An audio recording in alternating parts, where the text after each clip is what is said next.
Welcome, everyone. All right.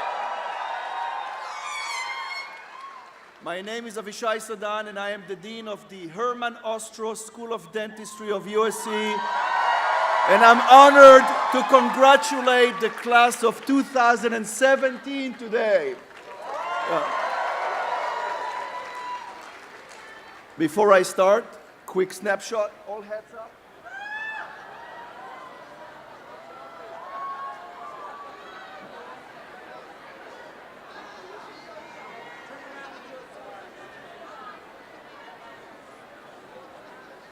Graduates, this graduation ceremony marks the completion of a challenging and an incredibly demanding time in your life. Shh. But it also heralds the beginning of so much more. Today, we celebrate your entry into the dental profession, one of the most trusted professions in the universe. For more than 120 years, the Herman Ostrow School of Dentistry has shaped this profession, developed the science, set the clinical standards, and educated the dental professionals who lead the field. So much of these successes come from the dedication of our faculty members who are committed to providing you an education that prepares you to meet the demands of tomorrow's dentistry today. Graduates, you're truly standing on the shoulder of giants. So now I ask all our faculty to stand up and be recognized. Please take a moment to thank your instructors and mentors.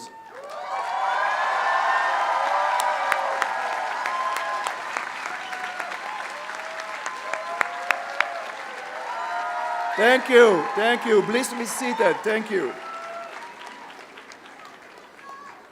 However, while you have benefited from the wisdom of the generations of dental professionals that have come before, I want you all to know that you must never let any of your professors tell you that you have had it easy. Dentistry today is advancing faster than ever, which means that the profession has gotten more difficult to master than ever before. It is now less forgiving of mistakes, more time-sensitive, and requires more technical skills than ever before. I say this because I want to remind you that graduating from this school and entering this profession are privileges reserved for a very select few. You are part of the elite group. You have earned your certificates and degrees that you're about to receive through your talent, your ambition, and your unwavering hard work. I do realize that you do not or did not accomplish this alone. In the audience with us today are the parents and grandparents, the significant others, children and friends who have helped you prepare for the education, supported you through all these stress and challenges, and are now filled with immense pride for your endeavor. So now I'm going to ask all the parents, the grandparents, the children, the friends, the significant other to stand up. Let's take a moment to thank your families and friends who have helped you bring up to what you are. Thank you. Thank you all. Thank you.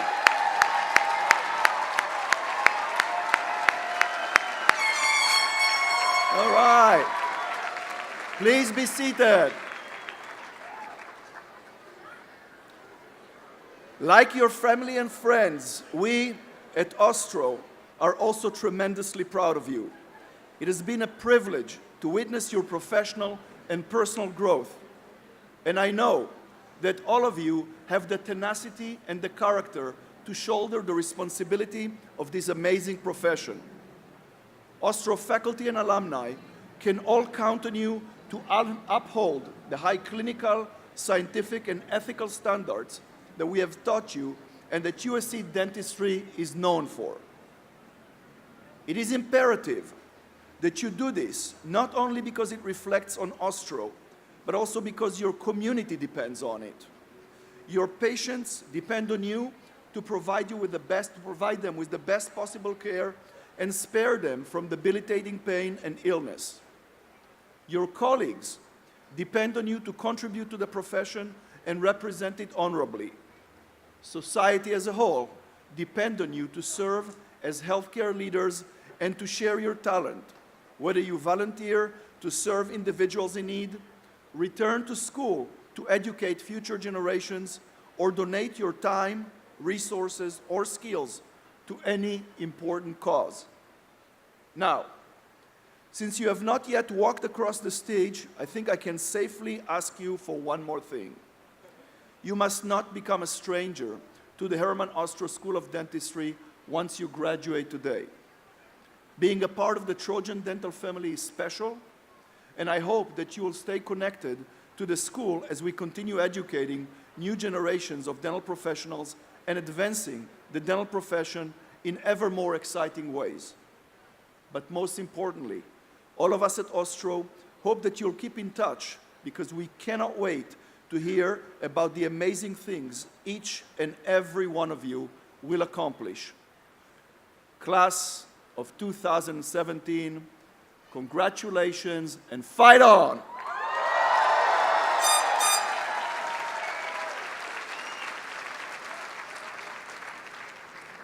And now, I'd like to introduce to you today's featured speaker, Dr. Varun Soni, USC Dean of Religious Life, is a Renaissance man of sorts.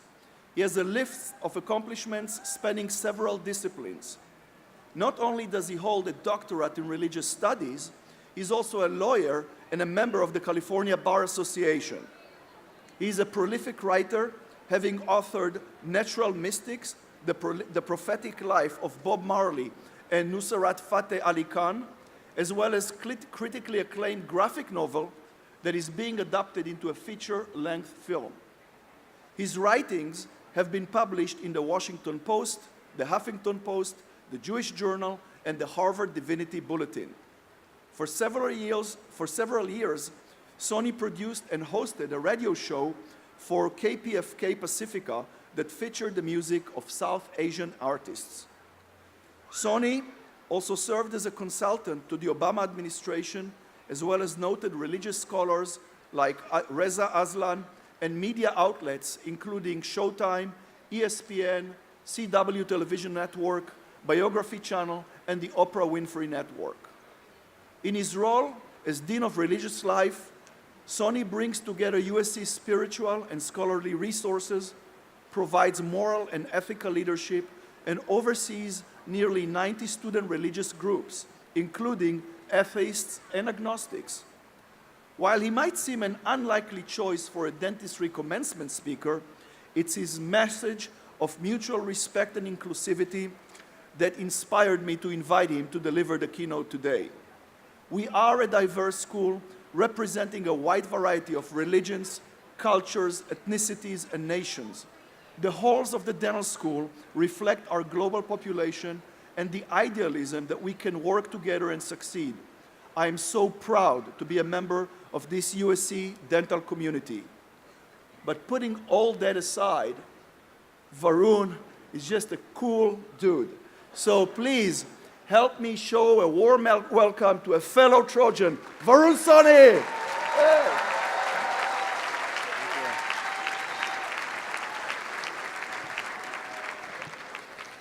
Good afternoon, everyone. How you doing today?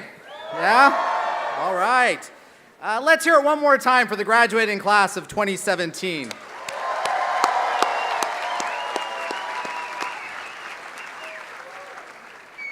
Well, my name is Varun Soni. I am the Dean of Religious Life here at the University of Southern California. I'm so grateful for the chance to celebrate with all of you today. That being said, I do feel sorry for you here. You went from Will Ferrell in the morning to me in the afternoon. That's a huge letdown, I know. As a lawyer, I think it violates the 8th Amendment of the Constitution, which prohibits cruel and unusual punishment. I'd be upset if I were you, but good thing it's a free event. Otherwise, I think you'd be asking for a refund.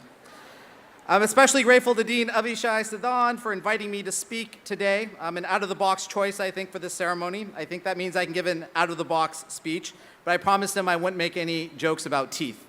I don't know any, so that's good. And I know that I'm standing between you and your diplomas here, so I'll limit my remarks to just about an hour or so. Even though I study religion and spirituality, I'm very at home in a room full of healthcare practitioners. I have 11 physicians in my family, and as you can imagine, my PhD means nothing to any of them. Even though it took me a lot longer to get a PhD than it took any of them to get an MD, even though I have 4 other degrees, no one calls me doctor at home. In fact, my family keeps telling me I'm not a real doctor, and I only redeem myself in my family's eyes by marrying a physician. And even my wife doesn't call me doctor. To the graduating students, you may soon know my pain because and that might make me an appropriate speaker because my dentist friends tell me that no one calls them doctor either. You may be belittled and ridiculed, mostly by physicians, for not being a real doctor. So the most important advice I can give you today is make sure everyone calls you doctor.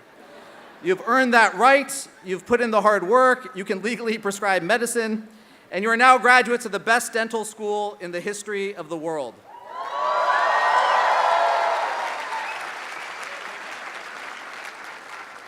So make sure they call you doctor, insist upon it, and use that title when you're making hotel and restaurant reservations. Trust me on that one. And when in doubt, remember, I may be dating myself here, but remember the profound wisdom of Dr. Evil from the Austin Powers trilogy. When someone erroneously referred to him as Mr. Evil, he retorted, "I didn't spend 6 years in evil school to be called Mr. Evil, thank you very much." And of course, Will Ferrell echoed that sentiment this morning. He's going to make his own kids call him Dr. Ferrell, even though it's just an honorary degree. So when you're in doubt, make sure you channel your inner Dr. Evil and Dr. Farrell. Dean Sedan asked me to keep it short, so perhaps I should just wrap it up now, but as Dean of Religious Life, I can't let my only advice to you be from Dr. Evil. Given that you've all achieved extraordinary success in your professional and academic lives, I thought I'd speak to you just for a few minutes about spiritual success, which I define as not just making a living, but also making a life. Not just being successful as a professional, but also, and more importantly, being successful as a human being. So here are my 3 spiritual laws for success. The first spiritual law for success: ask the big questions in your life. Ask the questions that make you human. Who am I? What is my purpose? What matters to me and why? These are the questions that connect us to every other human who has ever lived across space and time. For me, religion is about answers, but spirituality is about questions, the ultimate existential questions of meaning and purpose and significance and identity. It's important that we live and breathe these big questions, even if we don't know the answers. Indeed, the very act of asking these questions is central to one's spiritual life. When I was a graduate student, my academic mentor sat me down and told me his story about the big questions in his life. His whole life, he wanted to be an astronaut and go where no one had ever gone before. So he enrolled as a student at the United States Air Force Academy. But he left the academy after he read a book by the existentialist philosopher Jean-Paul Sartre and realized that as an astronaut, he could go to the far corners of the cosmos, but he can never leave his own mind. And so he concluded that the most important journey for him to take was not to outer space, but to inner space, into the infinite depths of his own mind, his own heart, his own soul. And instead of becoming an astronaut, he became a Buddhist philosopher, and he has spent his life right here on Earth, on a lifelong mission to explore the universe within himself, which he found out was also a place where no one had ever gone before. We can all go on a lifelong journey through inner space if we ask ourselves the big questions in our lives, and by doing so, we will create the conditions for spiritual success in our lives and in our work. The second spiritual law of success: tell new stories about yourself and about your world. For the last 100 years, there's been a debate among scholars regarding personal identity formation that's often characterized as the nature versus nurture debate. On the one hand, some scholars argue that we are the product of our genes and our biological lineage. And on the other hand, some scholars argue that we are the product of our environment and the way that we were raised. But the nature-nurture debate does not take into account human agency. We don't choose nature or nurture in our lives. We don't choose the family we're born into or the conditions that we were raised in. And therefore, the nature-nurture paradigm does not offer us any proactive agency in our own personal identity formation. What the nature-nurture debate is missing is the concept of narrative. We don't choose family or environment, but we do choose the stories that we tell ourselves and about our world. Ultimately, we end up becoming the stories that we tell ourselves about ourselves. These stories define who we are. In 1963, a young man from Modesto, California, enrolled at USC with dreams of telling new stories about himself and his world. After he studied mythology at USC, he conceptualized a new mythology for a new generation, an epic story of cosmic proportions that positively impacted the lives of millions of people around the world. The student was George Lucas, and the story he told was Star Wars. So USC is sacred ground in terms of telling new stories, new narratives. And you should be inspired by your fellow Trojan, George Lucas, to tell new stories of inspiration and hope, stories of healing and redemption, stories that break us apart and make us whole again. And the third spiritual law of success, choose happiness. Over the last 20 years, there's been a lot of new research focused on the science of happiness.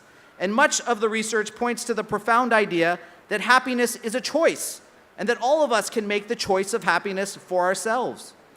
My favorite research study on this topic is the Grant Study, which was the longest longitudinal study of human development ever conducted. The study began in 1938 with the goal of following 200 undergraduate students over the course of 75 years to determine what are the factors that lead to human happiness, success, and a sense of flourishing. Over the lifespan of the Grant Study, the research team analyzed the data and trends using the most sophisticated interdisciplinary methodologies and approaches from the humanities and the social sciences, and ultimately, they discovered that what is the most important thing for one's personal and professional success, the most important thing for one's happiness and a sense of flourishing.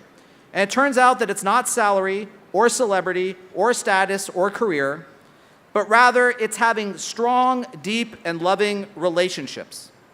Or as the lead researcher said in summarizing the study's findings, quote, "The 75 years and $20 million spent on the Grant Study points to a straightforward five-word conclusion.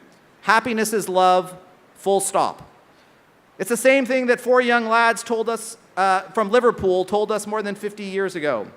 All you need is love. What does the Grant Study mean for all of us here today? I think it means that we have to all work on our relationships as much as we work at our jobs. We have to work on our personal lives as much as we work on our professional lives. We have to cultivate emotional intelligence as much as we focus on developing our intellectual skills. We have to celebrate our friendships. We have to prioritize our familial relationships. And ultimately, we have to make the choice to be happy. So we can choose happiness by choosing love, by choosing laughter, by choosing gratitude, and most importantly, by choosing to focus on the most important interpersonal relationships in our lives, the relationships that bring us here together today, the relationships of family, of friends, of colleagues, of mentors, of peers. So that's my advice for you as you graduate today. Ask the big questions in your life, tell new stories about yourself and your world, choose happiness, and most importantly, make sure they call you doctor. I know I'm standing between you and your hard-earned degree right now, so I'll wrap it up by offering this blessing for all of you. May we all be inspired this afternoon to bring our gifts of love and service to the altar of humanity. May we recognize that we are not isolated beings, but deeply connected in miracle and mystery to this university, to this community, and to each other. And may we all continue to fight on. Thank you, and congratulations to the graduating class of 2017. Fight on.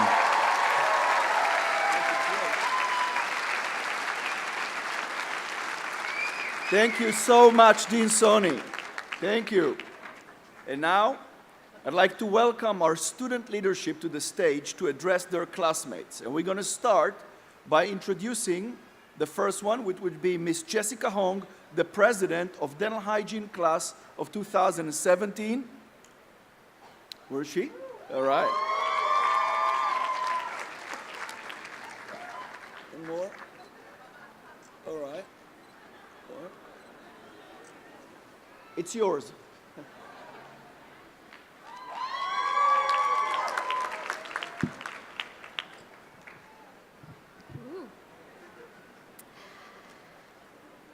Good afternoon. Thank you, family, friends, faculty, and fellow graduates for gathering together on this very special day. I can't believe it has been nearly 2 years since we met each other for the first time in the dental hygiene lab. Little did we know how absolutely freezing cold it would be in that lab room every day for all 2 years. But as cold as it was in that lab room, we have a lot of great memories in there. We opened our very first set of sharp and shiny instruments, and then we learned how to sharpen these instruments and accidentally sickled all of our Gracie curettes. We had our first competency exam on scaling, which is the technical word for cleaning. We used lasers on tomatoes and hot dogs, and we took dozens of Snapchats of each other falling asleep during class and sent them to each other. I will truly miss the dental hygiene lab. Now that we are graduating, I am no longer afraid to ask one last very important question to Professor Melrose. This is a question that my classmates and I have been wondering for the past 2 years. Whatever happened to our free diamond clean electric toothbrush from the Sonicare representative? I know today is the last day, but there's still some time left. All jokes aside, thank you, Professor Melrose, for your dedication to us all. We will truly miss you and all the other excellent professors who mentored us day after day. We will also miss the many Herman Ostrow traditions. These traditions are important because they allow each new class to inherit the wisdom of the last. As such, with each successive class, we strengthen the legacy of the Herman Ostrow School of Dentistry and our profession. One of these traditions included the Big Little Reception, where each senior was asked to give one tip for success to the juniors, only in 3 words. A few examples that stuck with me were work out every day, and while that definitely did not happen, I at least thought about it every day. Plaque, plaque, plaque was a very helpful tip, especially because it was the answer to at least a quarter of Dr. Levine's exams.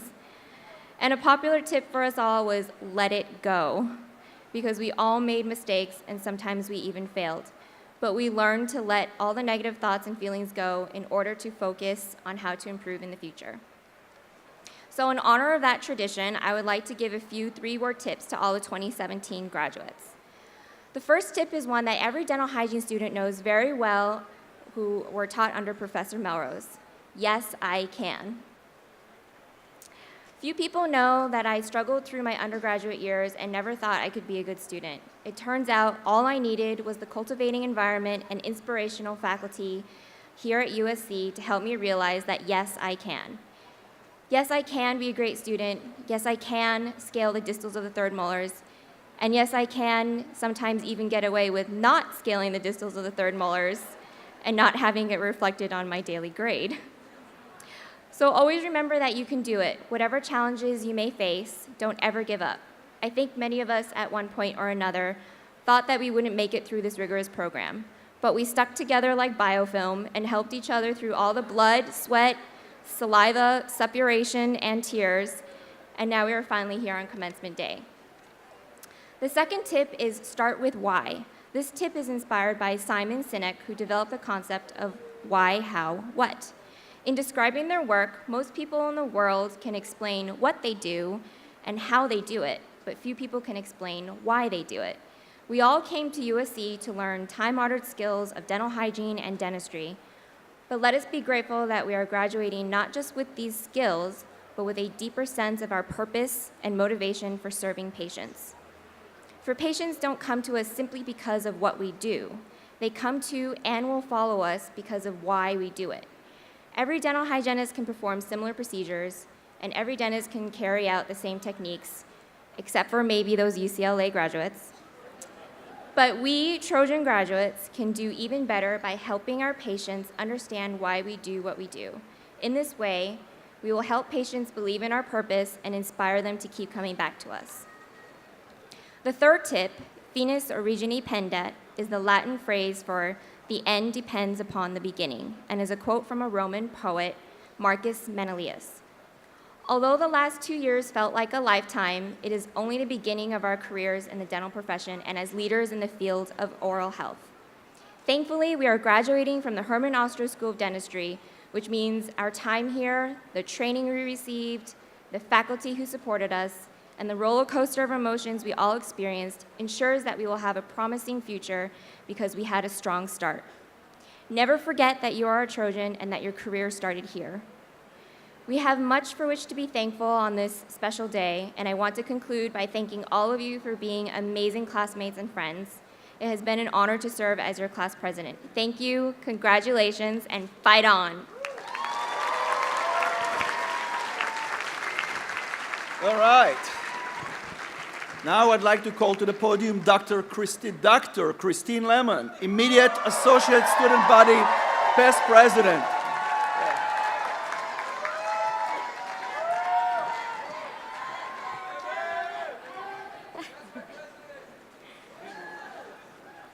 I missed the email to order a step stool. Sorry. Good afternoon, everyone. My name is Christine Lemon, and I am truly honored to have served as the Executive President for the Associated Student Body here at the Herman Ostrow School of Dentistry of USC. Graduation is a special time, not only for those of us crossing this stage today, but also for our family, friends, and significant others that have supported us through the ups and downs over the years. To our faculty, staff, and administration, thank you for inspiring us, believing in us, and setting us up for a successful career ahead. To our patients, who some are here with us today, thank you for continuing to have faith in us, even as you witnessed us getting chewed out by our faculty. We appreciate you being so understanding and making yourselves available to help us reach our goals. To our families, who willingly or maybe not so willingly doubled as our patients at times, thank you for your unwavering support and love. We would not be here without you. You the real MVPs. I hope all the graduates here today get the opportunity to take a moment and thank those friends and family members that were pivotal to your success. At this time, I'd like to thank my family, especially Mom, Dad, Toto, Manikev, Manimark, and Lula. Madamo gid nga salamat sa inyong nga suporta. Palangga ko gid kamo tanan. Last but not least, to my graduating class, I am sincerely humbled to have been able to represent such a diverse group of dental health professionals. The collaborative atmosphere we created allowed us to excel in the most positive and encouraging environment, a true Trojan family. Our class is made up of individuals that call 30 different states and over 24 countries home, from right here in California to neighboring states of Washington, Oregon, Hawaii, and Nevada, to countries of Canada, Syria, Korea, Colombia, Saudi Arabia, India, and the Philippines, just to name a few. At a difficult time in our nation and around the world, we've taken our differences in race, religion, political affiliation, and sexual orientation, and embraced our diversity and multiculturalism. Where elsewhere humanity seems divided, we remain united. This is a Trojan family I am so proud to be a part of. I am extremely grateful for all that I've learned from each of you and the memorable times we've had over the course of my 4 years. To my DDS class, we've always looked out for one another and really defined the saying, teamwork makes the dream work. We've come a long way from stumbling through the oath at our white coat ceremony and staying up all night for T3 presentations. We picked each other up on our days when we felt the most defeated, or were reminded of SIP's hashtag 500K problems. Like during TPXs, searching for each other's provisionals on the ground, frantically borrowing each other's instruments, or when we didn't have a TPX, but Dr. Torres said, water pipe is fine, come at 1, how about that? We reminded each other to upload attendance selfies to Blackboard before Dr. Kim's infamous let's get it start. And anytime we started to worry a little too much, Dr. Navazesh would have to pull out the egg box speech and feed us lunch to remind us that everything is going to be okay. We made sure to read Dr. Austin's emails because it would behoove us to do so. Days when morning clinic ran into lunchtime, we prayed that someone would walk around clinic with leftover 2-for-1 pizza from their group practice meeting. Thank goodness for Martha and Ramon for knowing what materials we needed from the dispensary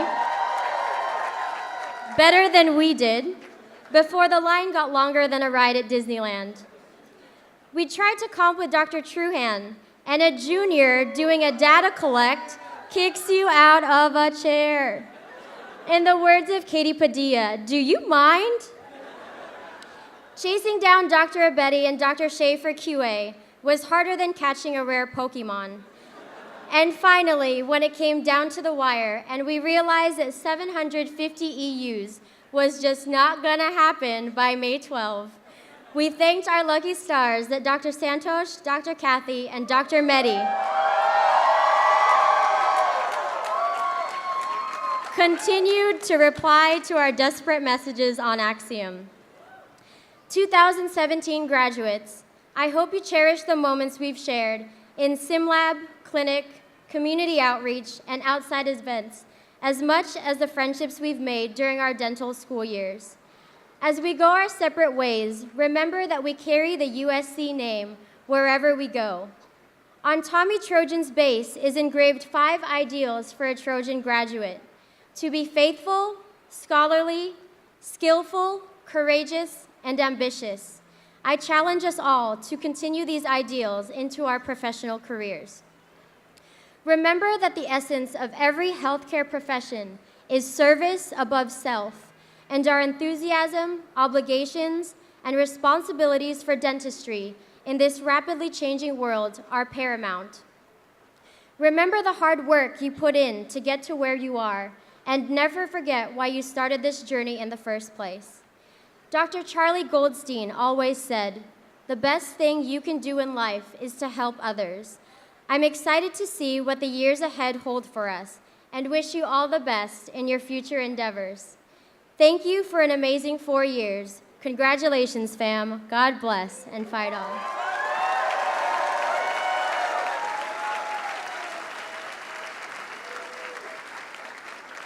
At this time, I'd like to introduce your next speaker, but give me a minute here. Can you hear that? Your next speaker is our 4-time DDS 2017 president, Mishan Sahabi.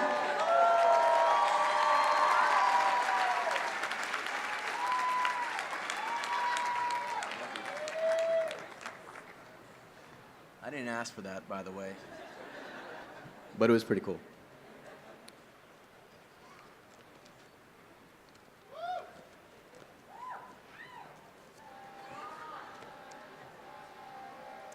First and foremost, to every mother, every father, every aunt, uncle, sibling, grandparent, cousin, friend, spouse, and significant other, without your unconditional love and support throughout these last 4 years, there's no way we would be where we are today. So thank you all from the bottom of our hearts. You always picked up the phone. You always texted back. You always had something positive to say, even though you knew we'd be rejecting that in a stubborn anger. But that's why we love you. And to every ex-boyfriend and ex-girlfriend that unfortunately can't be with us here today at this ceremony, you should have put a ring on it when you had the chance.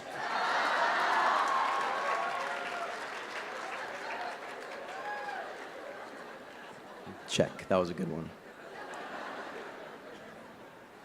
All my material, by the way. Anyways, thank you, faculty and staff, for all the knowledge and guidance you've shared with us throughout these years.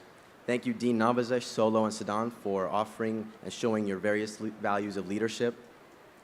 Sorry for missing that last mandatory meeting, by the way. I planned it, but I honestly forgot. Mom and Dad, my 2 biggest heroes and my best friends. I love you guys both more than anything in this world, to the moon and back 1,000 times. Thank you guys for everything.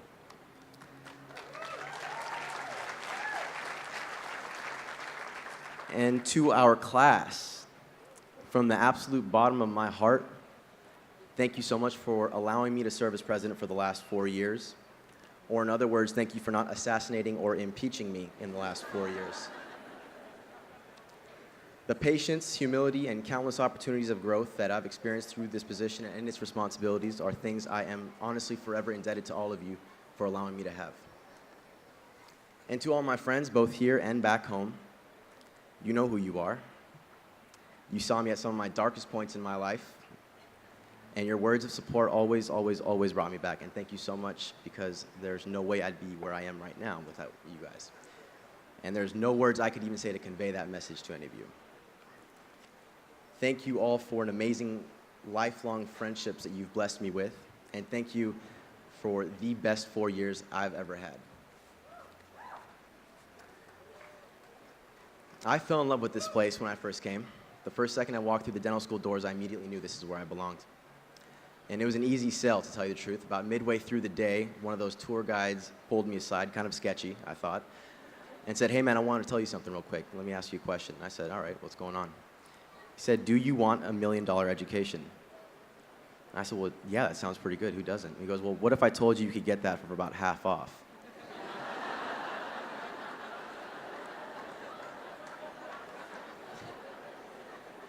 Sign me up.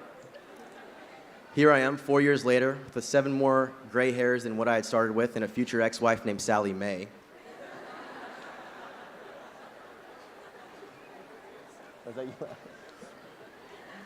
I have had my highest of highs and my lowest of lows throughout this journey, but if I was going to do it all over again, I would not pick another place. There's no other place I would rather be, and no other group I'd rather share it with. From a young age, we are unfortunately raised to fear the unknown. And to further support that mentality, we allow our minds to take us far from reality with made-up scenarios and countless what-ifs. We tend to let go of and even forget about the beauty that we have in front of us. So what we stress about so much every day comes down pretty much to 2 things, and I promise you this. Either something you want to change in the past, or something that you fear in the future, both of which are non-existent, both of which take away from the breaths that we have in the very present moment. So why do we even allow ourselves to go through this? All this pain, all the anguish, we've gone through it 1,000 times. We stress about something, and at the end of the way, it fixes itself out. We have countless examples of resolution, but very few where we can pick out a single situation that hasn't ever resolved itself or still remains an issue. Love the journey that you're on. Love the moment of life that you have to live. Find comfort, find humility in those moments of uncertainty. So please, I urge everyone, especially the graduates of, pardon me, something came up there, especially the graduates of today, trust that everything will be okay. Allow yourself the comfort of living in the moment and enjoy those bits of beauty that you have around you. Let passion, let love, let laughter always encompass you, and let all of those keep you grounded in wherever you are in this world. When I was about 9 years old, I got in trouble a lot, my whole life actually, but when I was 9, there was one particular time where it was pretty bad. So my father, he pulled me aside. You'll remember this too, Dad. He said, "Son, I'm going to tell you 2 things. Don't you dare forget them." First, he said, "The older you get, the smarter I will become." That's true, but I'm still better looking. The second thing he said changed my life more so than I could have ever predicted. He said, "I want you to spread your arms out just like this." Now, I got in trouble, so I knew this was coming, and it was going to hurt. But then he looked me in the eye, and he said, "The hardest thing for me to teach you and for you to realize and accept is that you cannot change the world. You can change that 6 feet of space around you, though." So what I have found in my own life, and most specifically in these last 4 years, is that with passion for what you do and education within what you are most passionate about, that 6 feet of space can grow a little more every single year, every single day, every single second. So to everyone here, and then also to obviously every graduate, change the world around you. Smile more, make it better, find what you love and let it take over. But let's be honest, talk is cheap. And of course, it's easy for me to stand up here, speak eloquently, easy to look pretty. But how can our class and I possibly do something to even remotely come close to exemplifying that latter value. From our first year and on, fundraisers that the ASB team and myself lead collect and accrue money in our class funds. Those class funds traditionally every single year are used to purchase a senior gift for each graduate that would be presented today. But this year we decided to go against that grain. So with the help of Dean Sedan and his office, who agreed to match our funds, we decided to take what we had raised over the last 4 years and to donate that money to the Community Oral Health account, which directly supports the clinics such as the Union Rescue Mission, where USC provides free dental care in the heart of Skid Row.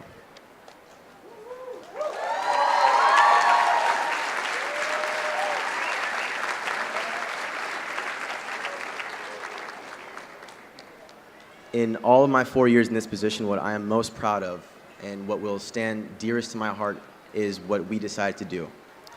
I'm proud to announce that we, your class of 2017, will today lead by example by being the first class in Ostrow history to make a $32,000 donation to USC's Community Oral Health Program, led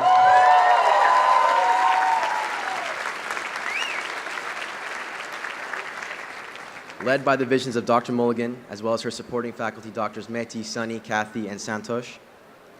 And I hope this highlights the very truth that with passion for what you do and education for what you love, the 6 feet of space that you can change truly will grow and impact others around you. With that, I leave everyone with one final thought. Love yourself. Treat yourself with the utmost humility and respect. Explore your world. But make damn sure every place you go to, you leave better than when you arrived. Thank you so much.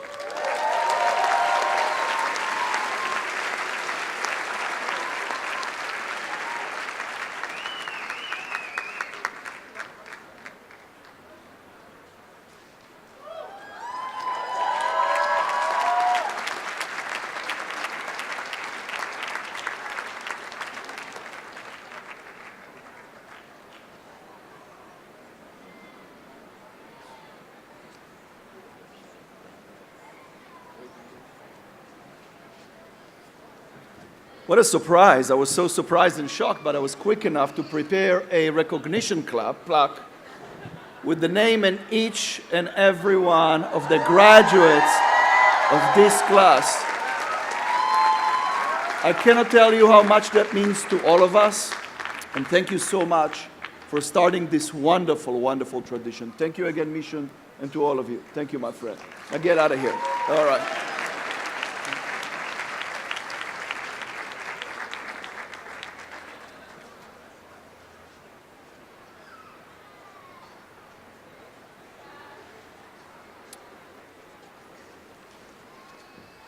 Okay, it is now my great pleasure to welcome Dr. Mavash Navazesh, Executive Associate Dean for Academic, Faculty, and Student Affairs. Dr. Navazesh will be announcing the conferring of degrees and certificates to the class of 2017. Thank you very much, Dean Sedan. You did it. Everything was going to be okay, and today is the evidence base that it will be okay. Dean Sedan, it is with extreme pleasure and pride that I present to you the graduating class of 2017.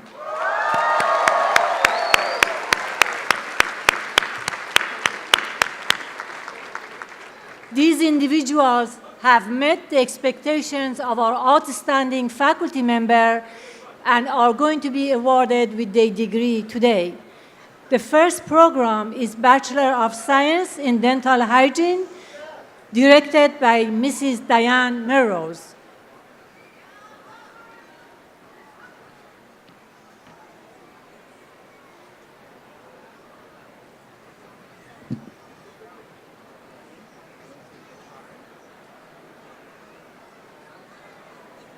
Marissa Abad.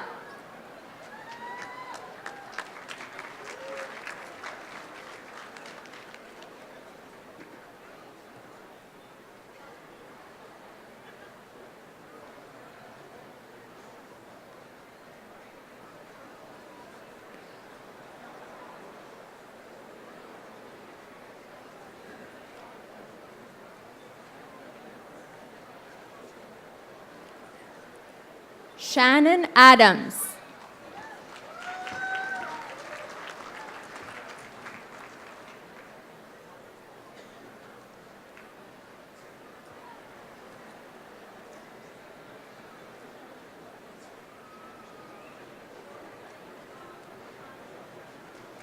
Yalda Natalie Askari.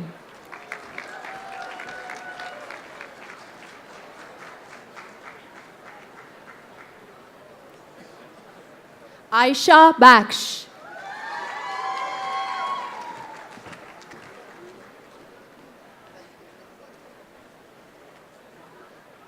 Elisa Boyd.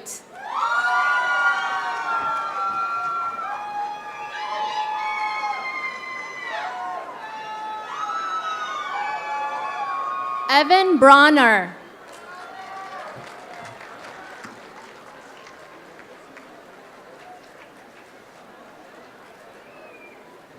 Kayla Campoleni.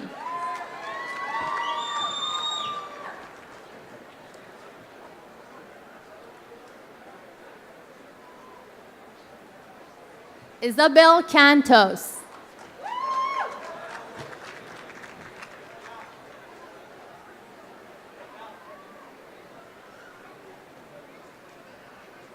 Yumi Choi.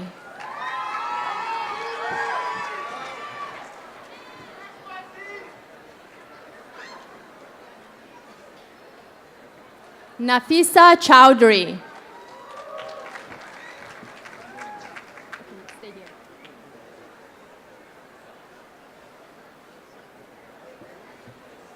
Yael Do Setare.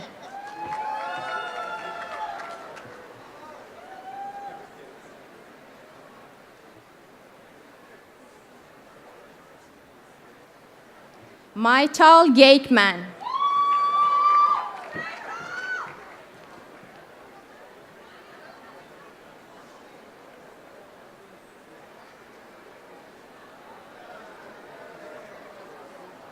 Monica Haigani.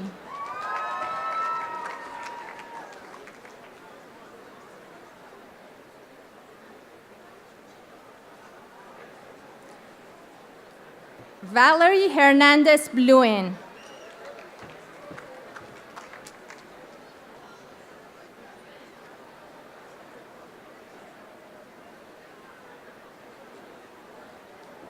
Jessica Hong.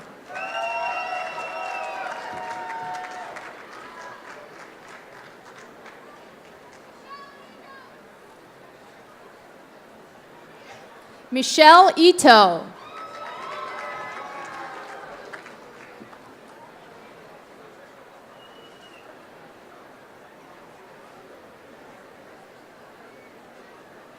Avitak Kazarian.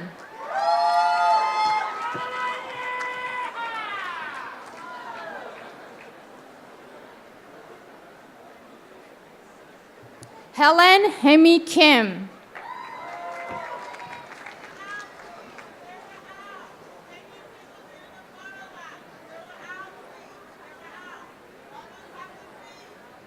Kayla Lau.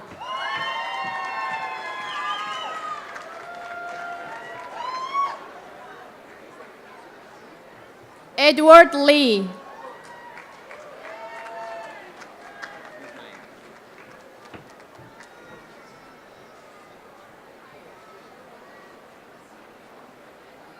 Lucy Liu.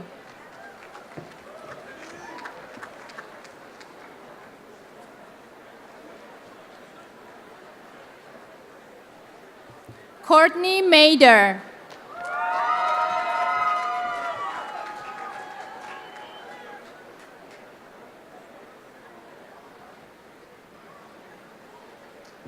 Carolina Montoya.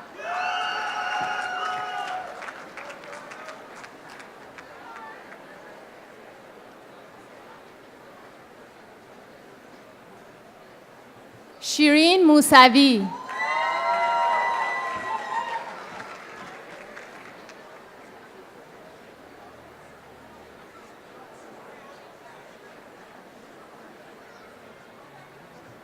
Katie Nguyen.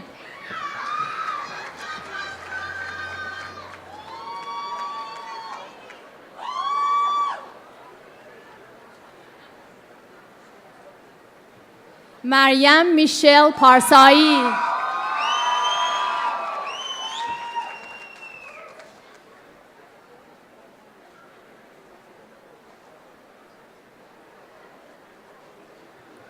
Connor Perrin.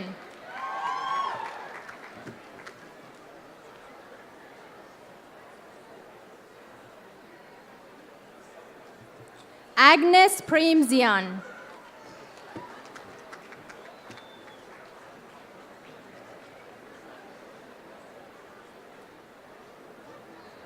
Patricia Ann Reyes.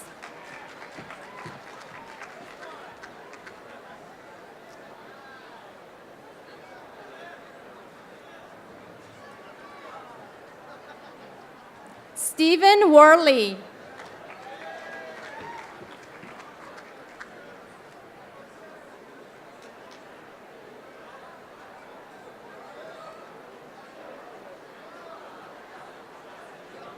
فریمه زمردیان.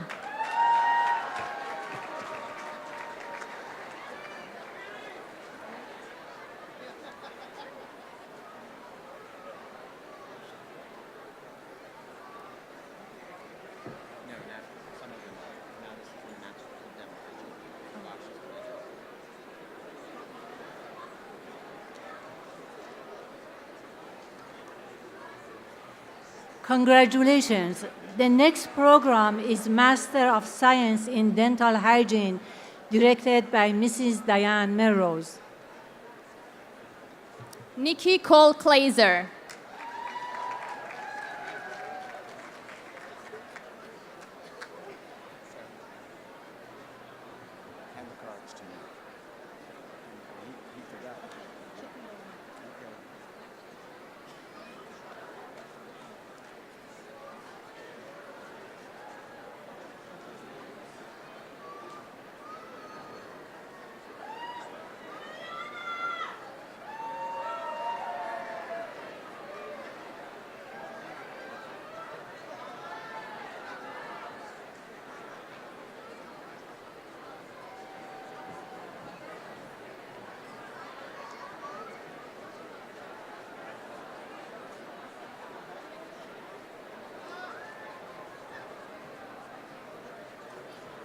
The next program is Master of Science in Craniofacial Biology, directed by Dr. Michael Payne.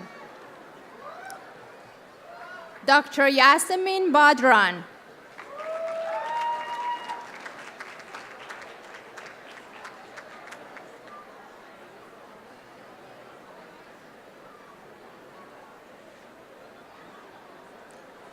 Dr. Lubna Isam Hamada.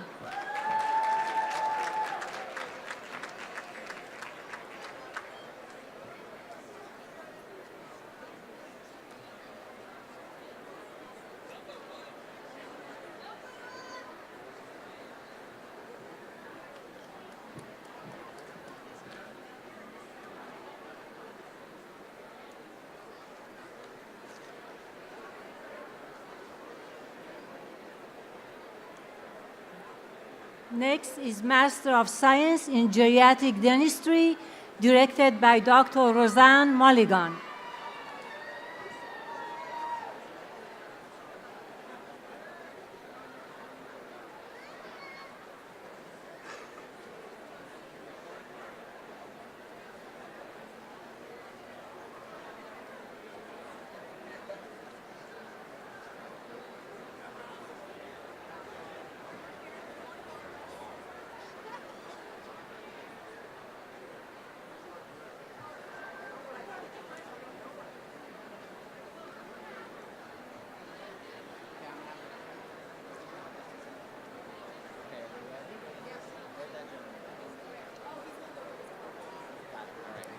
Dr. Lisa Howe.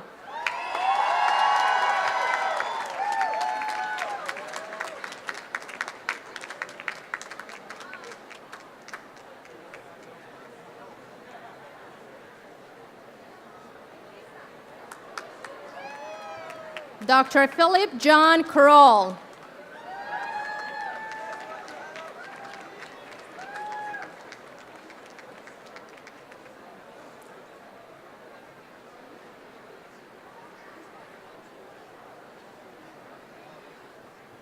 Dr. Hani Radaida.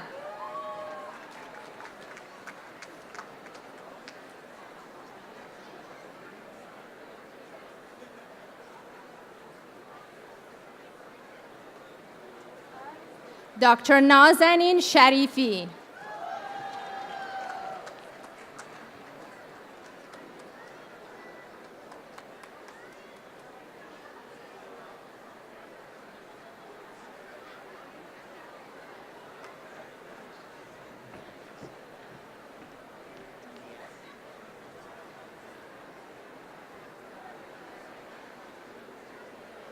The next program is Doctor of Dental Surgery, and I have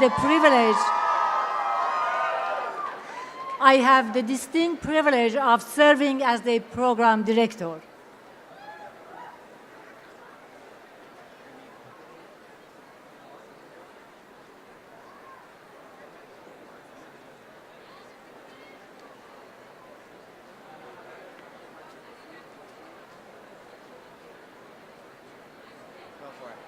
Dr. Christine Antonio Lemon.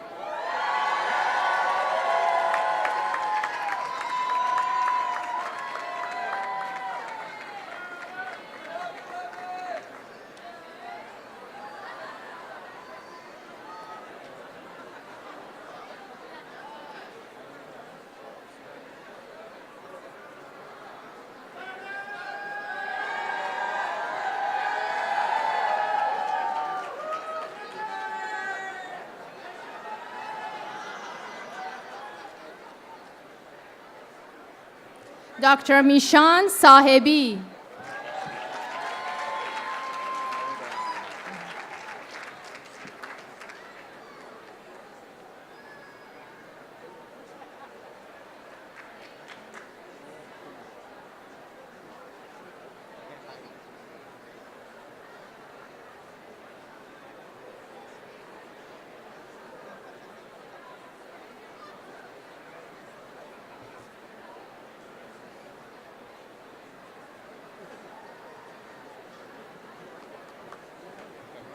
Dr. Michael Abdelmalik.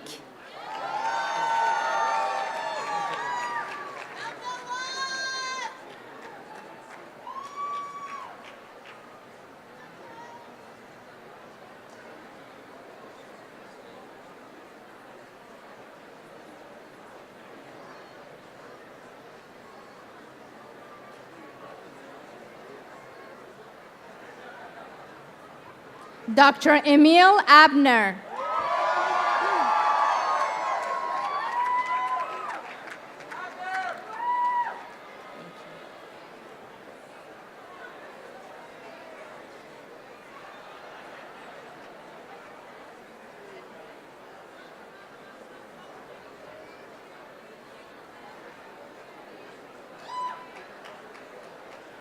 Dr. Anshita Agarwal.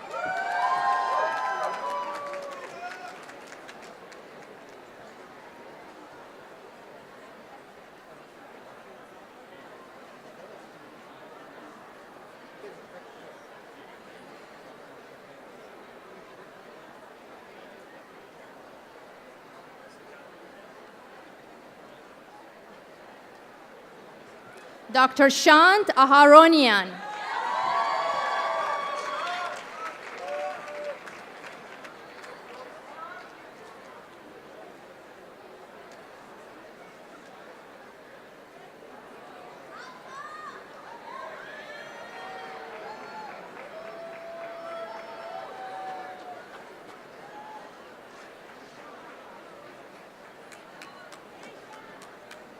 Dr. Azar Ahmed.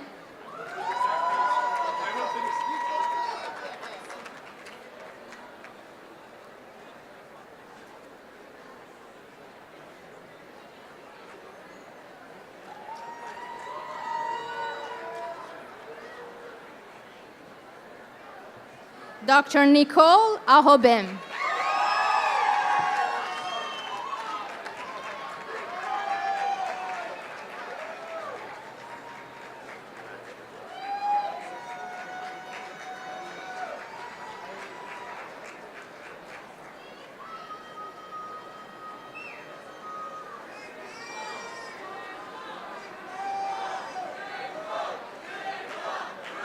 Dr. Shruti Annie.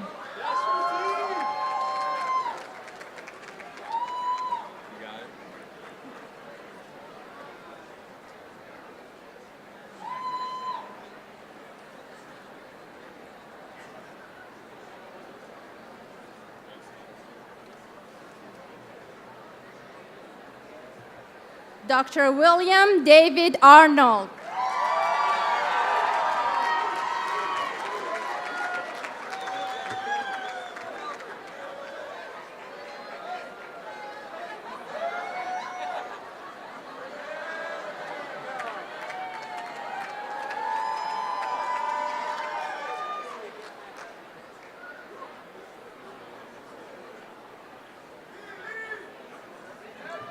Dr. Gilbert Bakramian.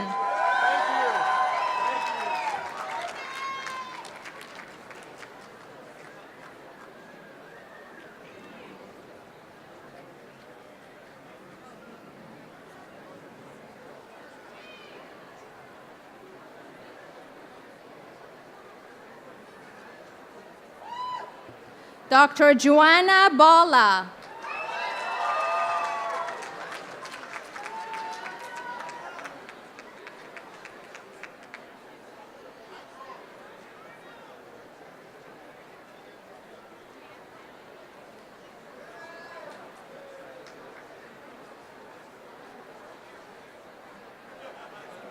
Dr. Michael Bashura.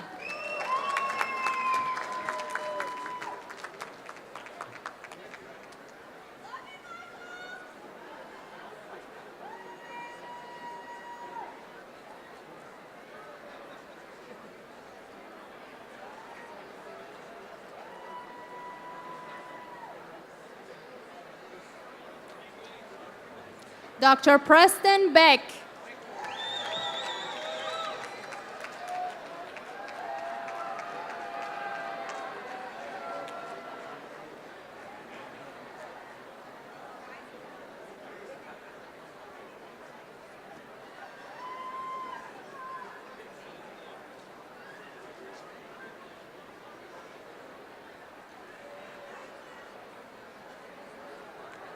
Dr. Michaela Benlulu.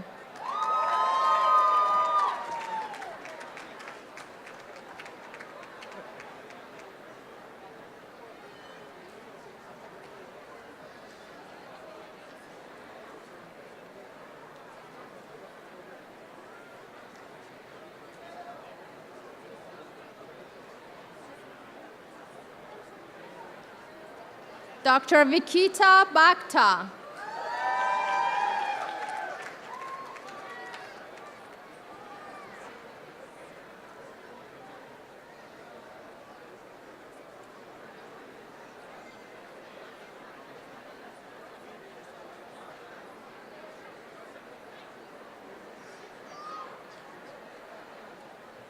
Dr. Hemat Bhaskar.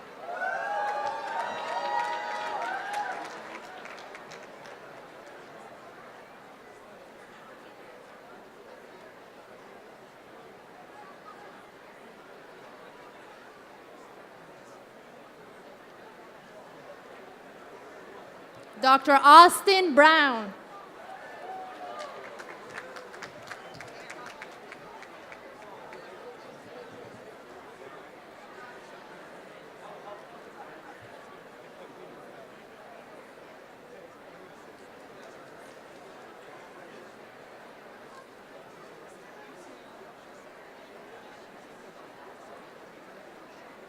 Dr. Duck Boy.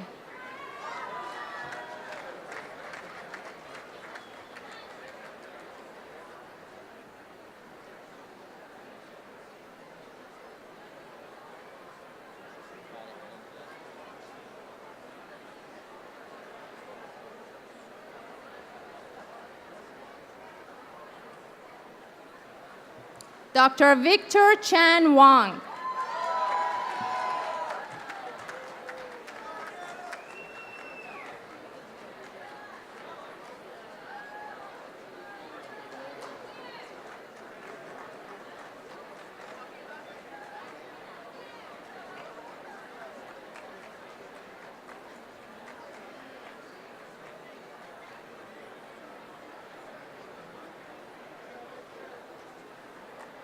Dr. Simon Chong.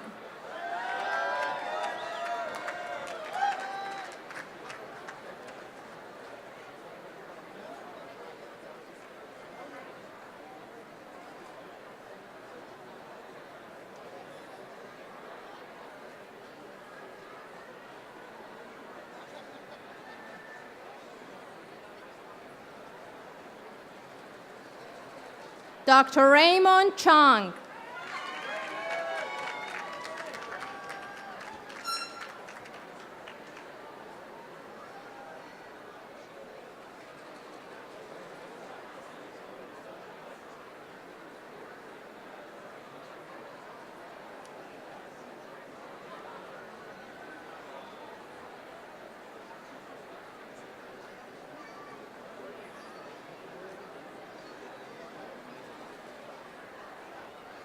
Dr. Peter Cho.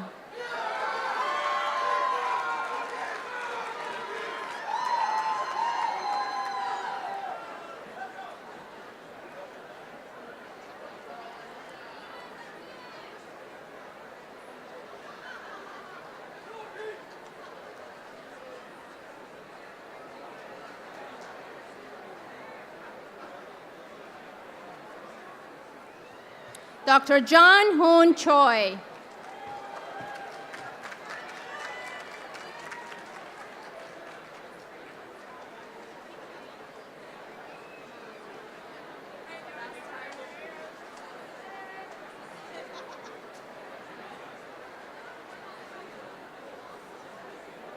Dr. Jace Chun.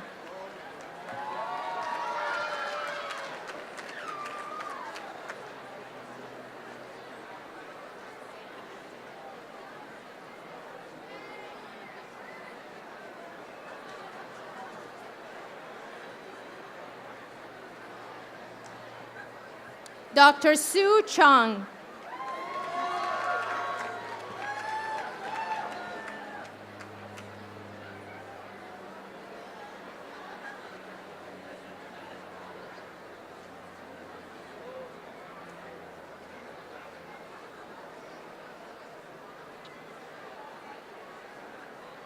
Dr. Lillian Cubero.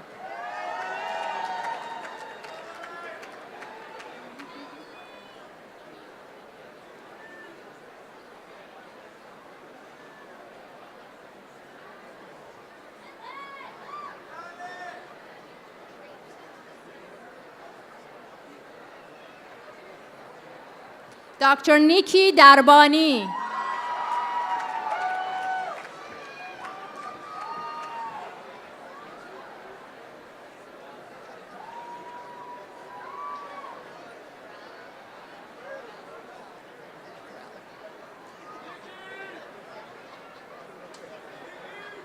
Dr. Allison Threll Kell Davis.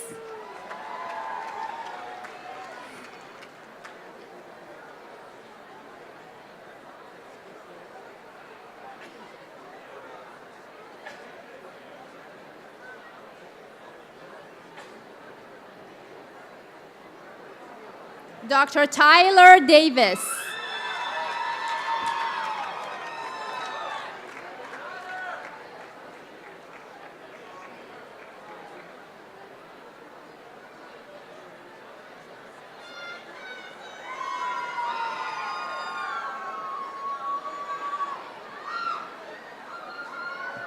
Dr. Juliana Davudi Chegani.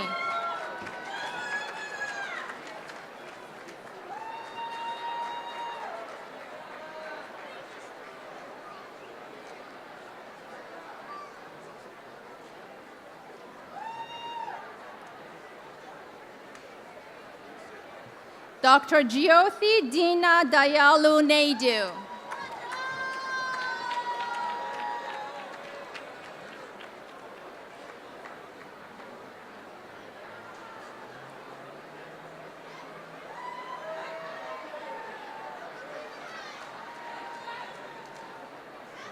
Dr. Amy Demirchian.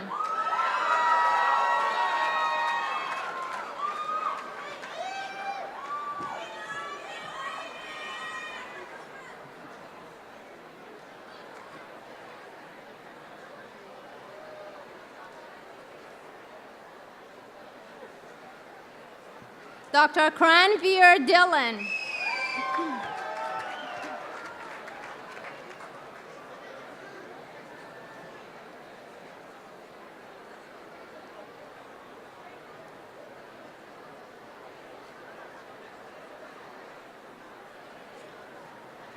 Dr. Juliana Di Piazza.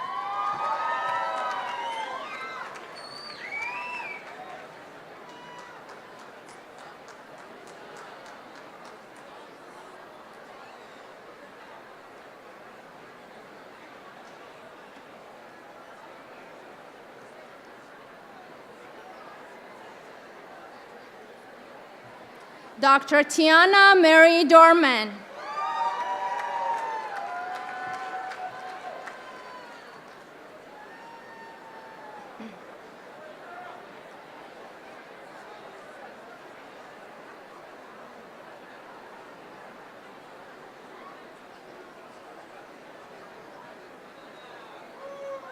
Dr. Monique Douglas.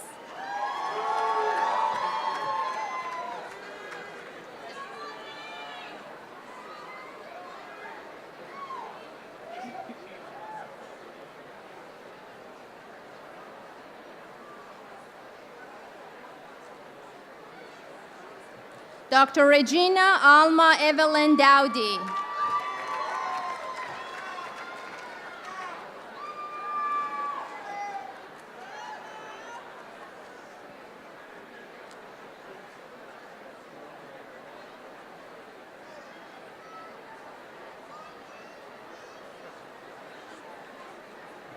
Dr. Lily Dew.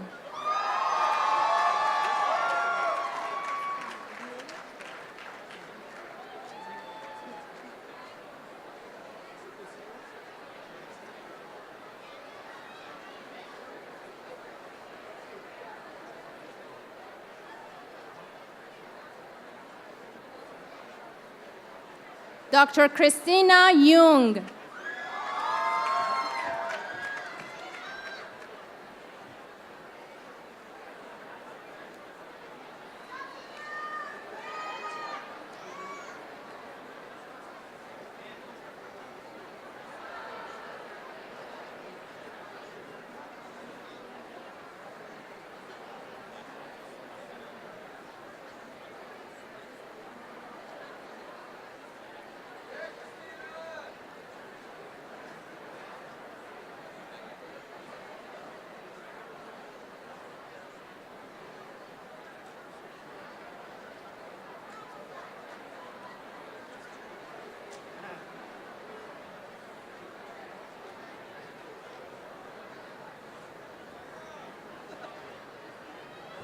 Dr. Berit Keisler-Ick.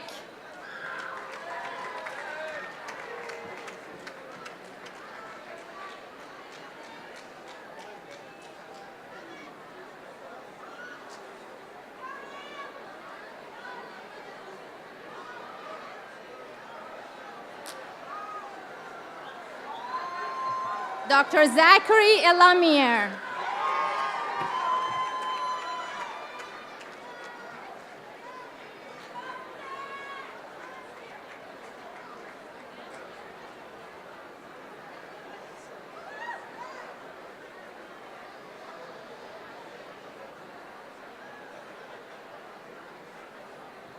Dr. Farnaz Falaki.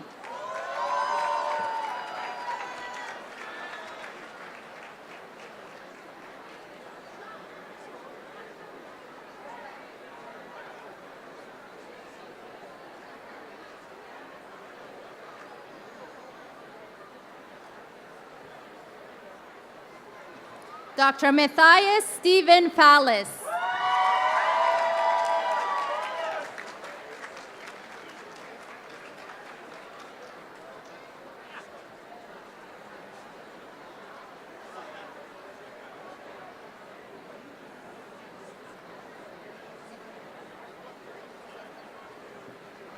Dr. Leilani Marple Friesen.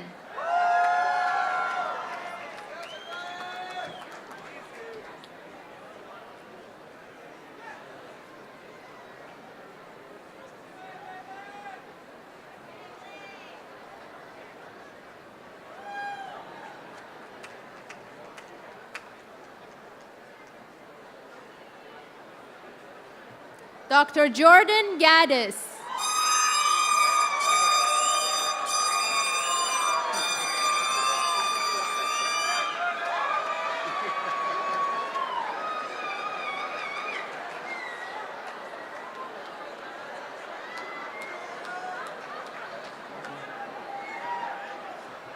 Dr. Alex Gaita.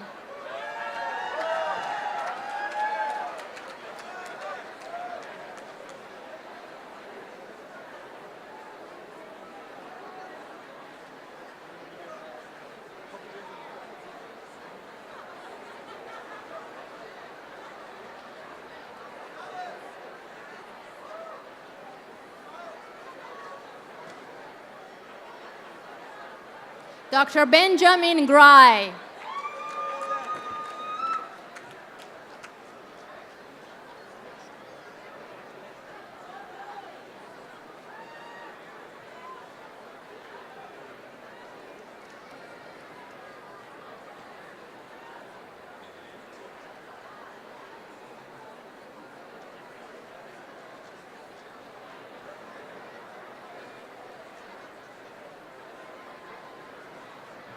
Dr. Abdul Qadir Qadiali.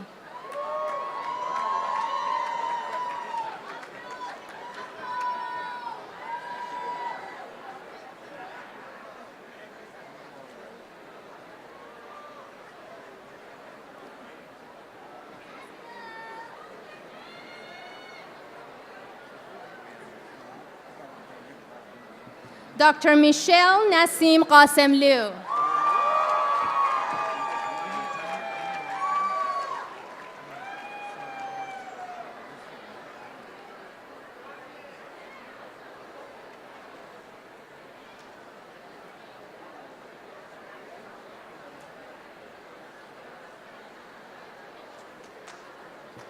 Dr. Daniel Alexis Goodman.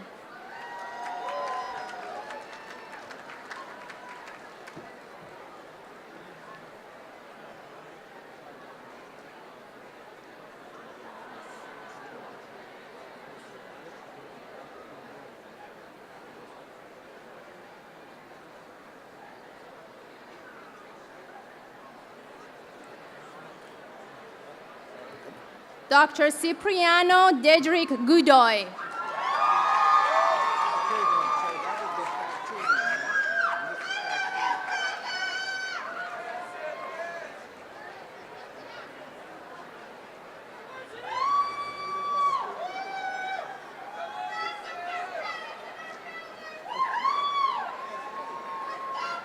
Dr. Pratik Gupta.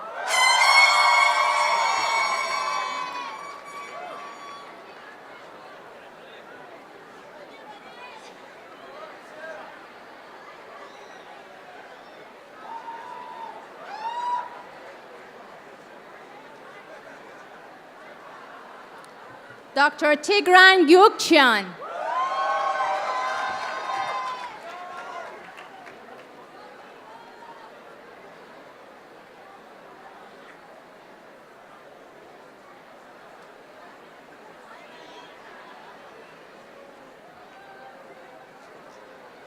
Dr. Sanaz Harampur.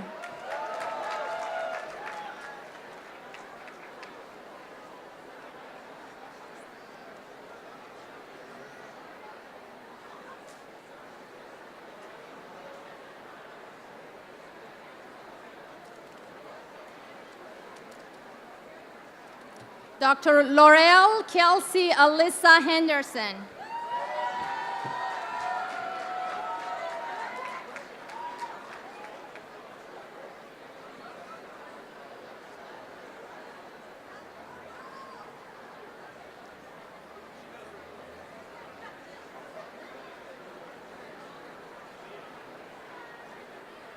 Dr. Han An Ho.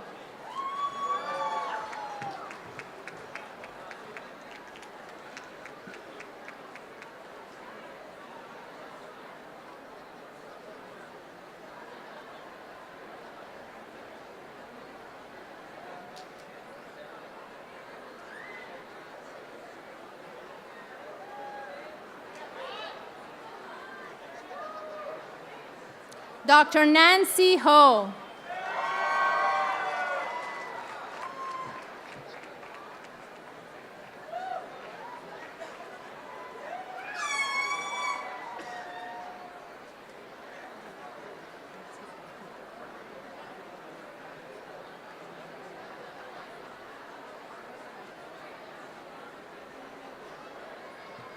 Dr. Brett Honda.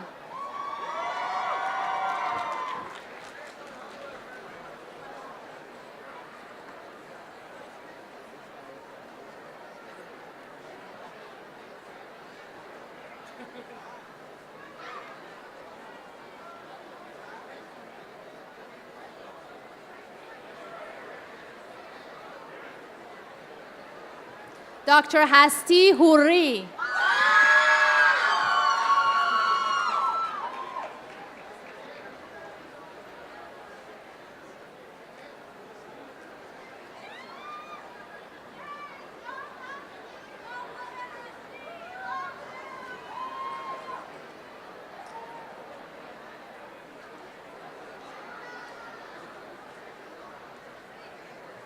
Dr. Jonathan C.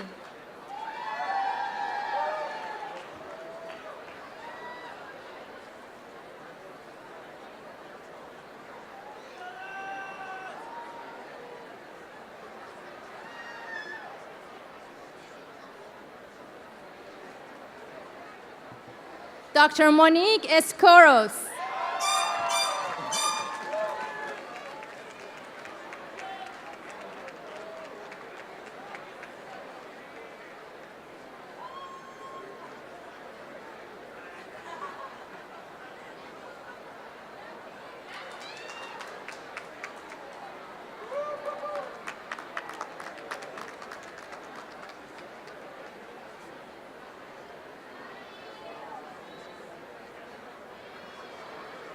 Dr. Ankit Jain.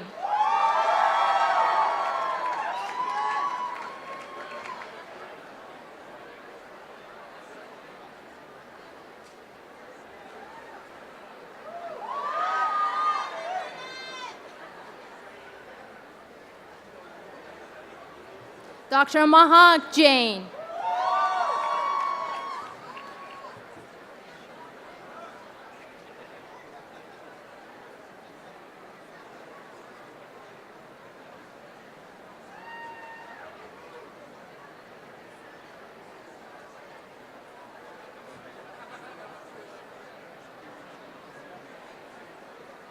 Dr. Charlotte Jakula.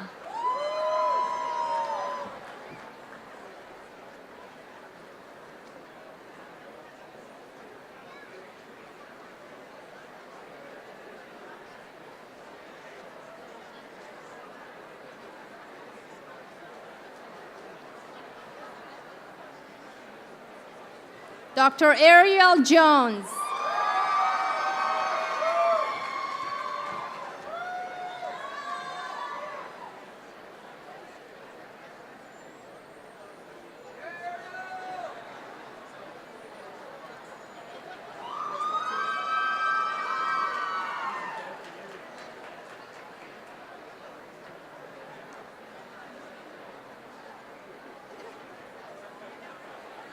Dr. Aaron Cohen.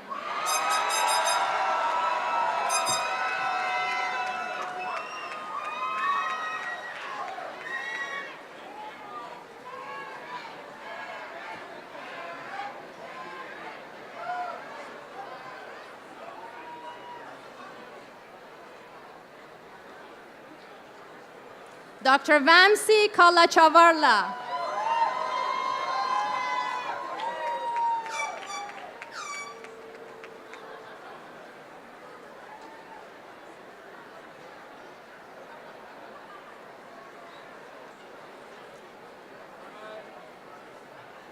Dr. Ankit Keshav.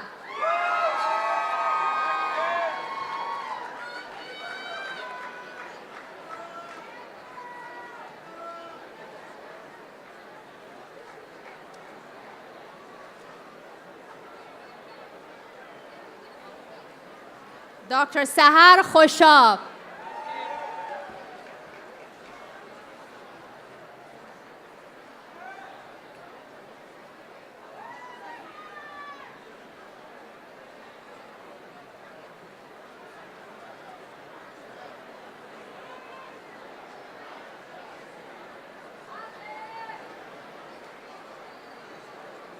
Dr. Hyun Kim.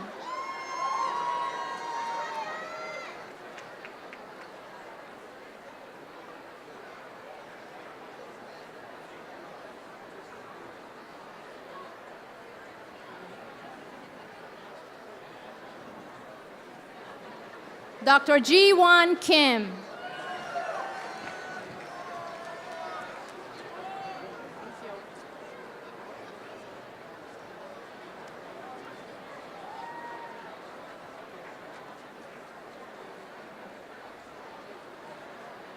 Dr. Paulina Labuz.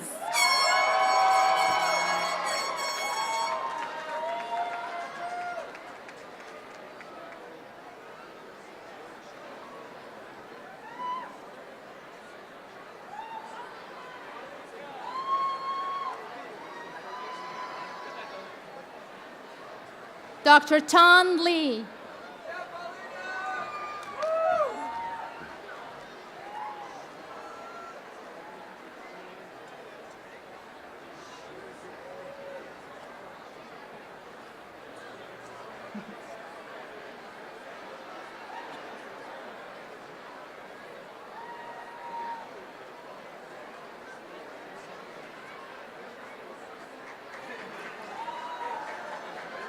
Dr. Alexander Lee.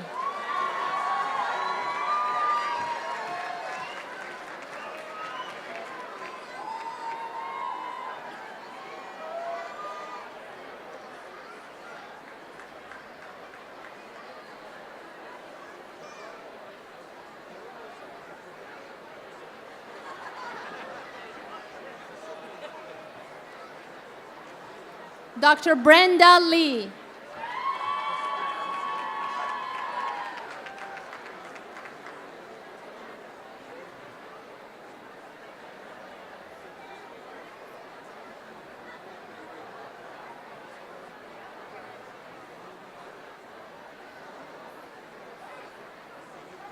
Dr. Janice Lee King.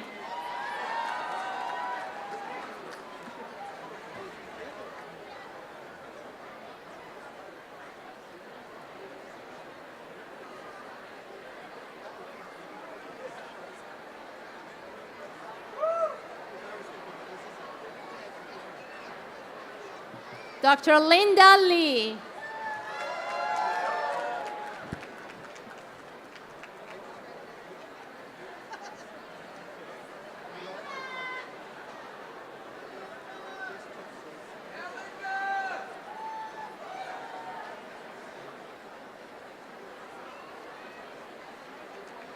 Dr. Bernadette Leoncio.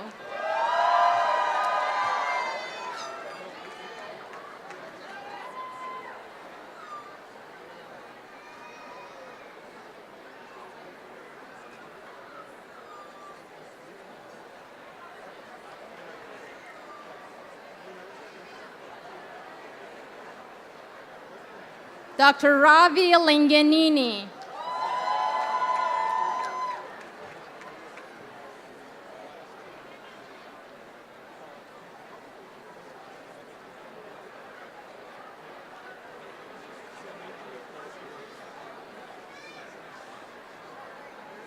Dr. Crystal Liu.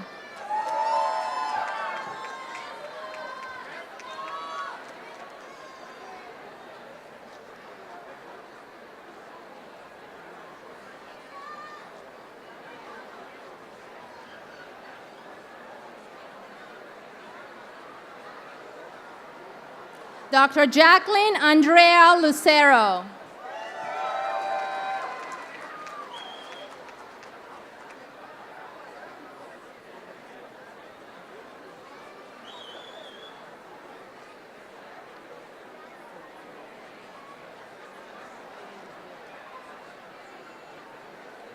Dr. Caitlin Ann Marsh.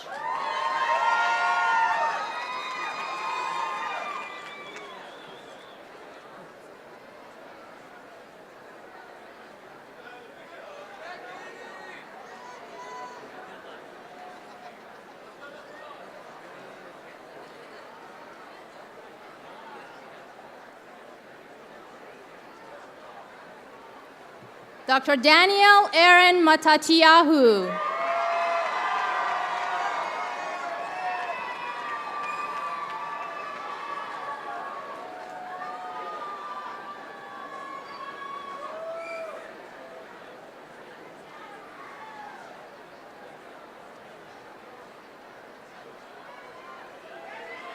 Dr. Jasnana Mavi.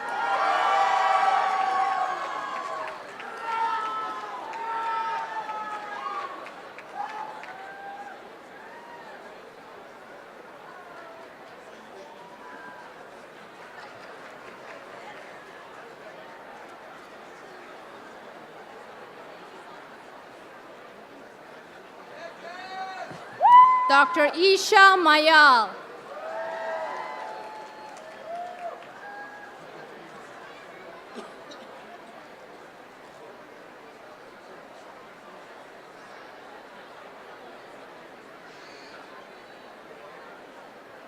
Dr. Daniel Meese.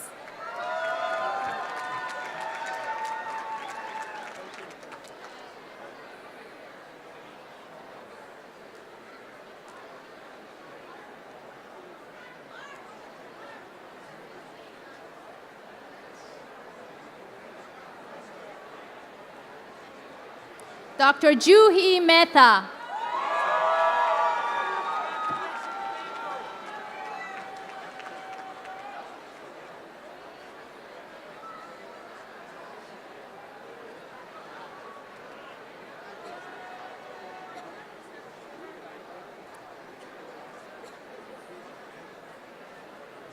Dr. Nishat Mehta.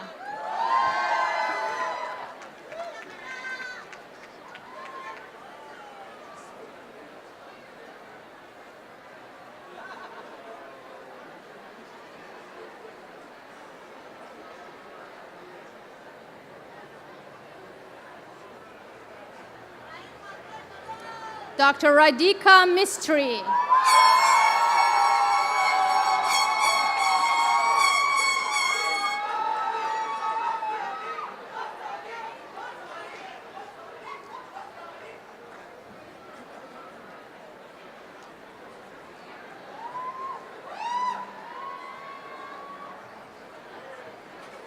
Dr. Marine Momin.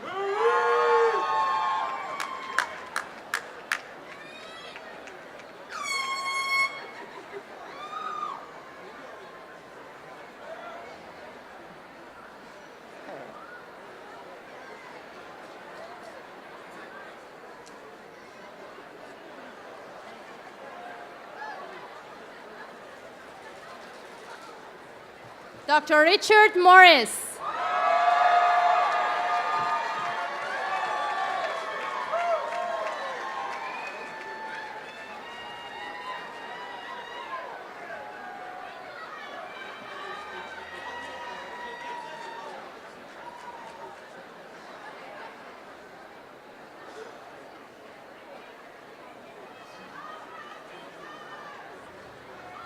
Dr. Saman Mostajabian.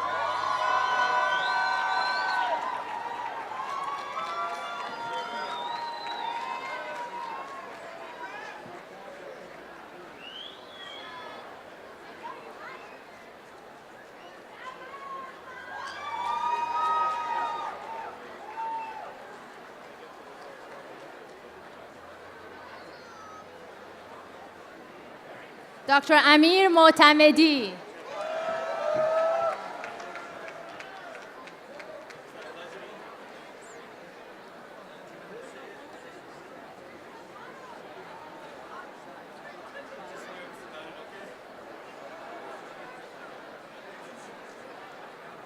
Dr. Catherine Motoyasu.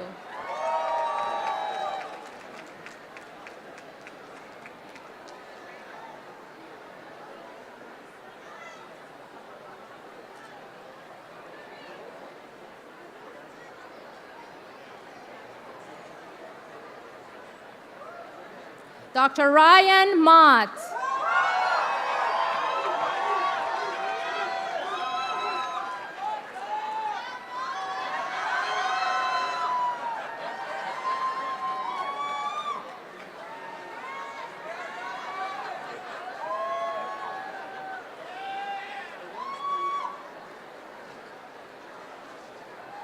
Dr. Janet Myung.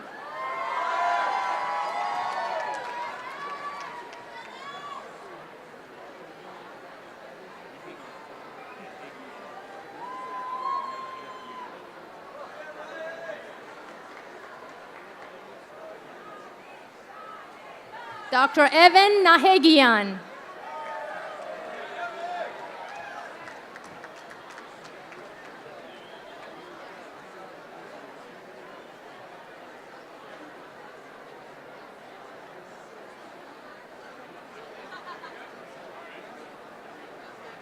Dr. Eric Nariyoshi.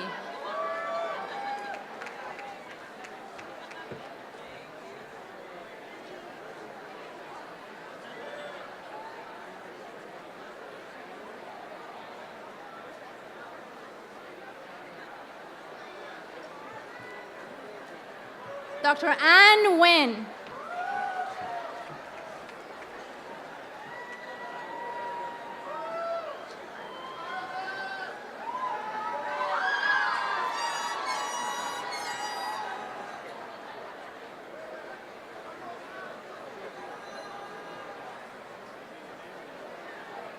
Dr. Jonathan Nguyen.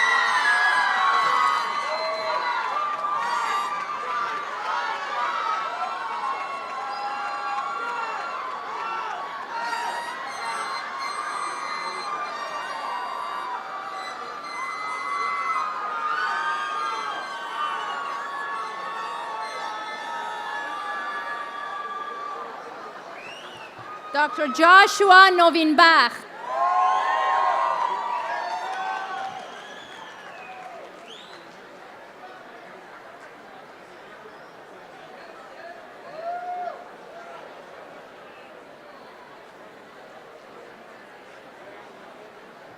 Dr. Ryan O'Donnell.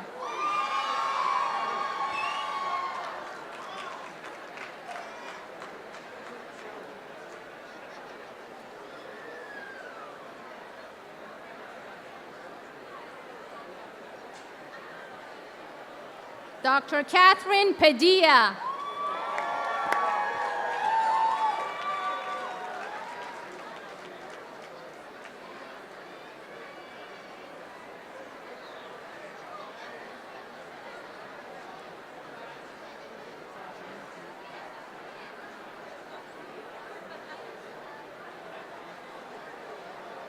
Dr. June Q. Park.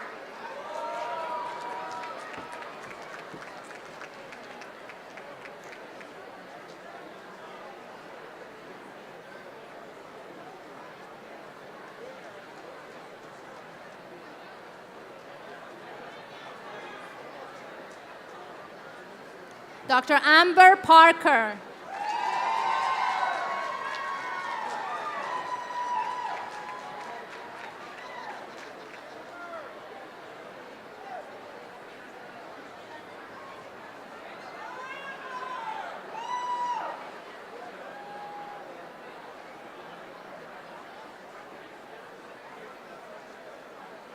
Dr. Hugo Partida.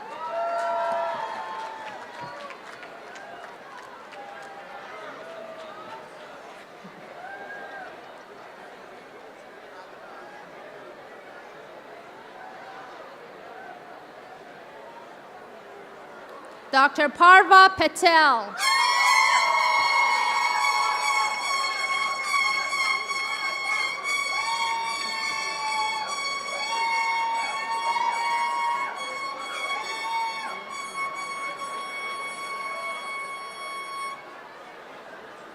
Dr. Trushar Patel.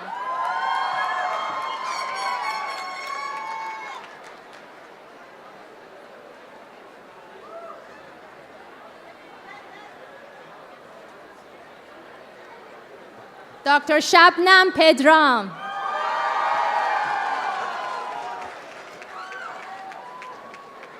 Thank you.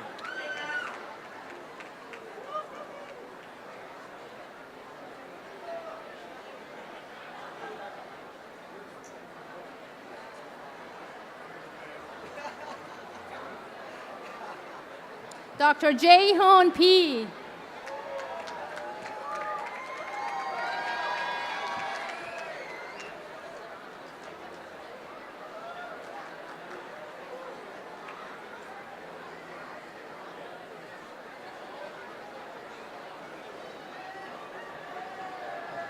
Dr. Laura Melanie Perel Panner.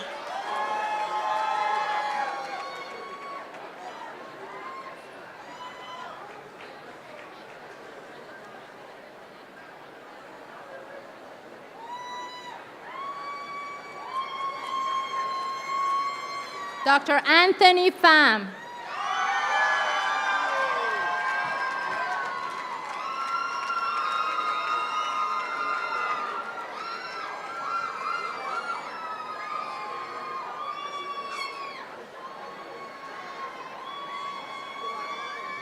Dr. Jennifer Pham.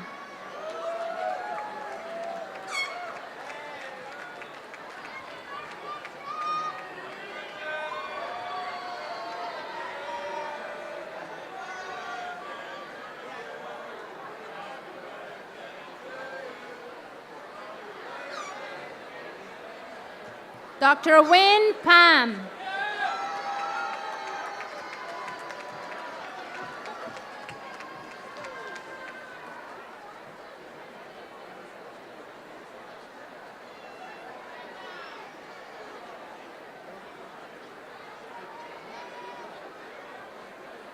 Dr. Hamid Poor.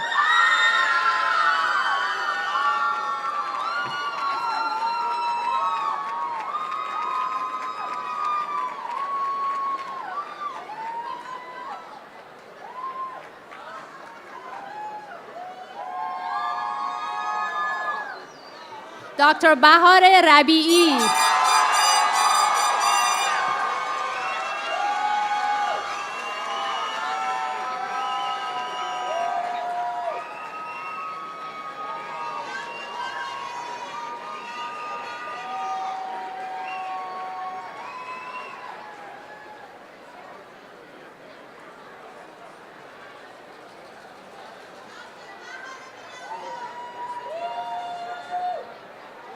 Dr. Pegah Shayeste.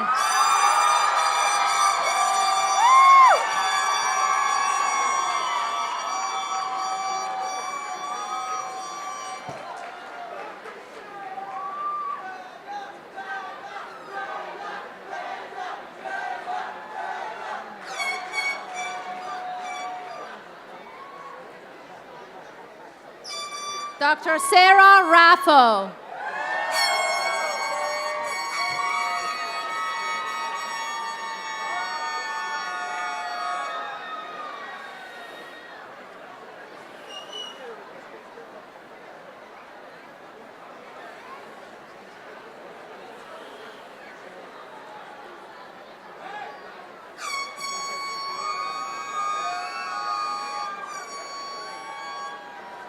Dr. Akshit Rai.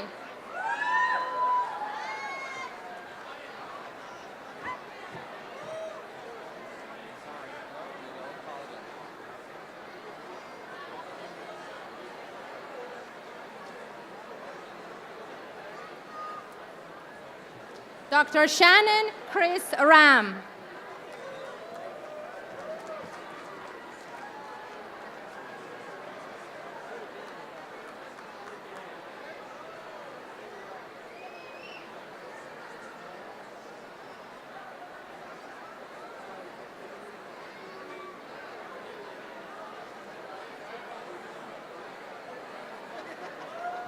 Dr. Lorena Ramos.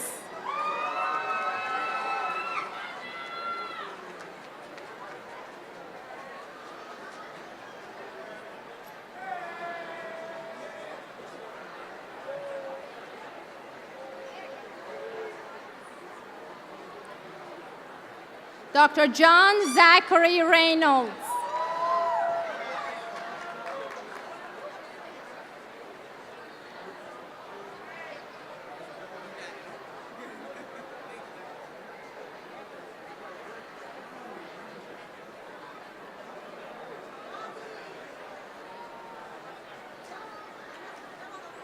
Dr. Kenny Robles Gonzalez.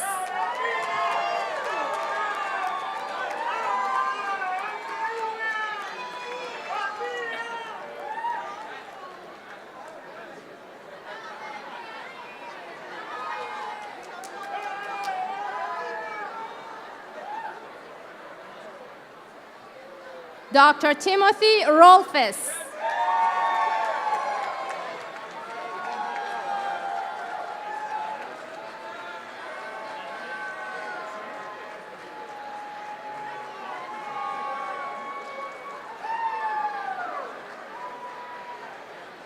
Dr. Hemat Sachdeva.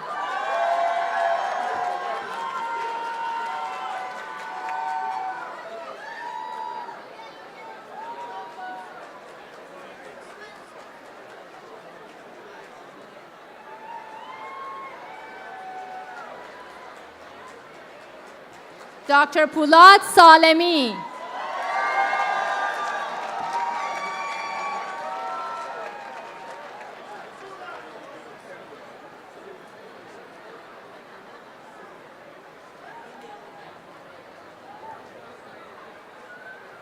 Dr. David Samir Suarez.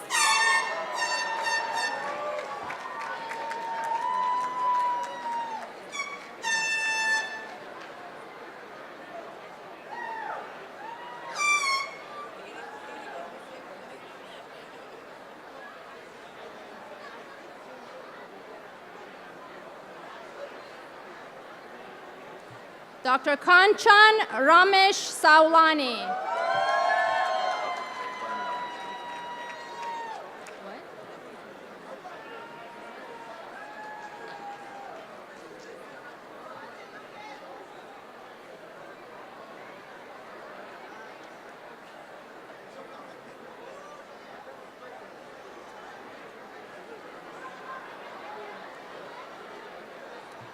Dr. Whitney Christine Shaw.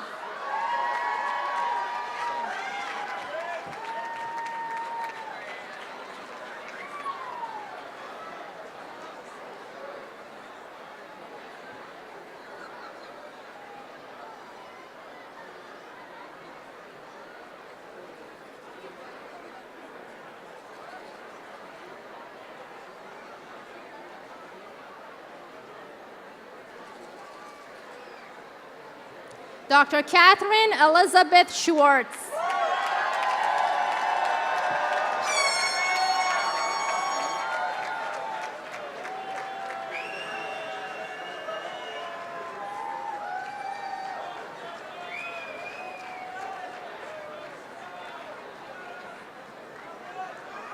Dr. Hiba Shamut.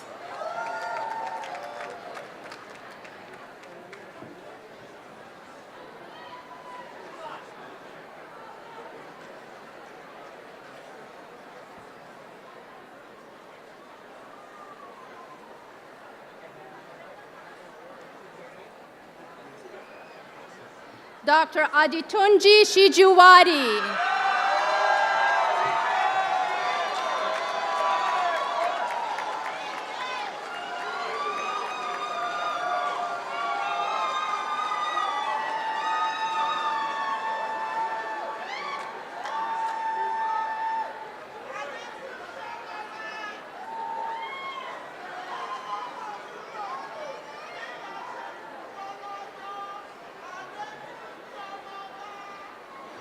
Dr. Emil Jacob Simanian.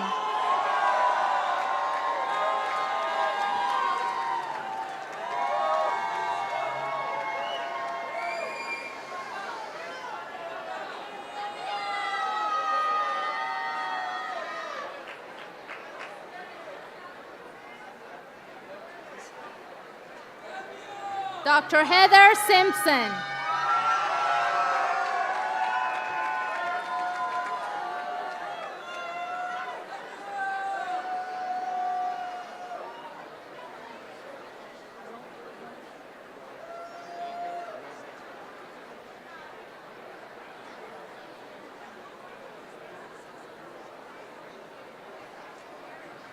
Dr. Ronak Singh.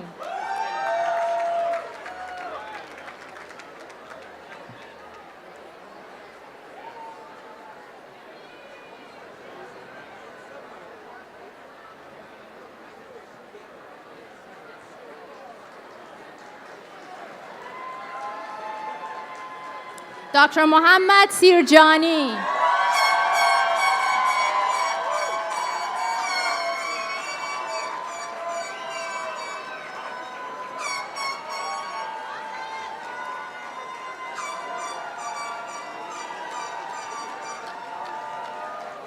Dr. Advaita Susarla.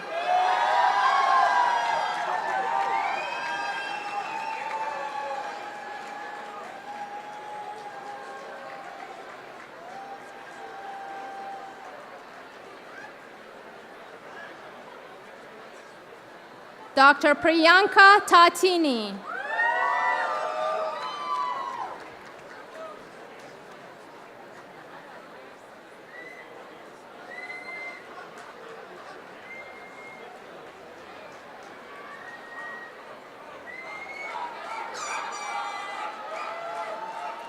Dr. Joseph Taylor.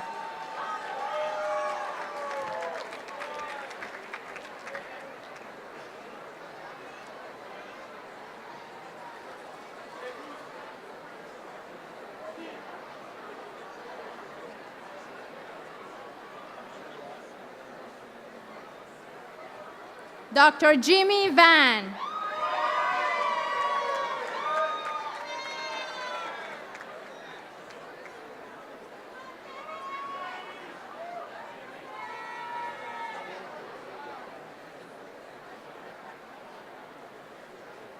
Dr. Valerie Valesco.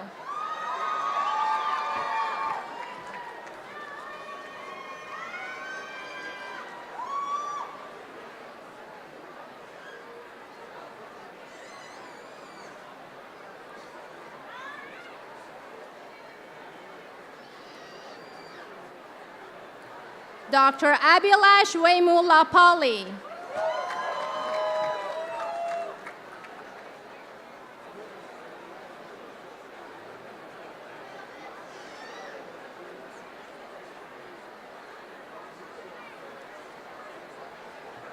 Dr. Hema Wudaraju.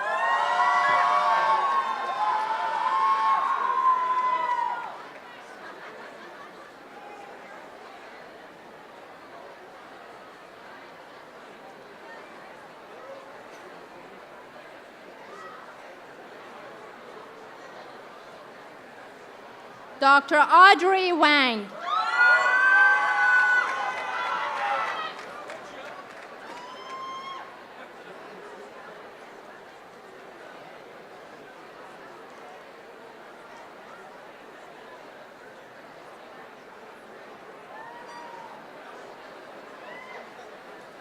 Dr. Trevor White.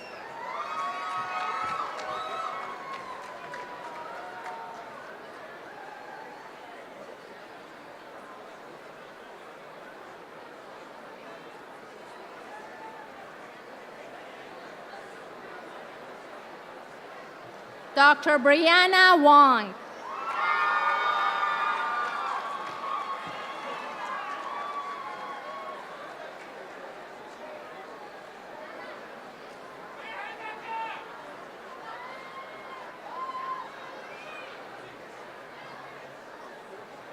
Dr. Michael Wong.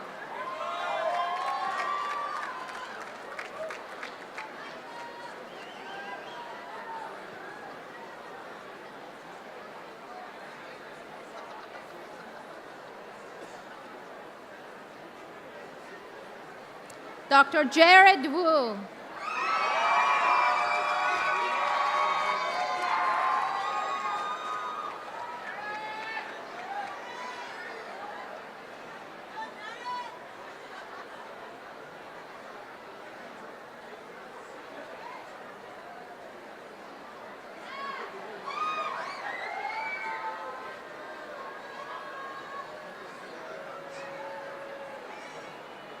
Dr. Shua Yan.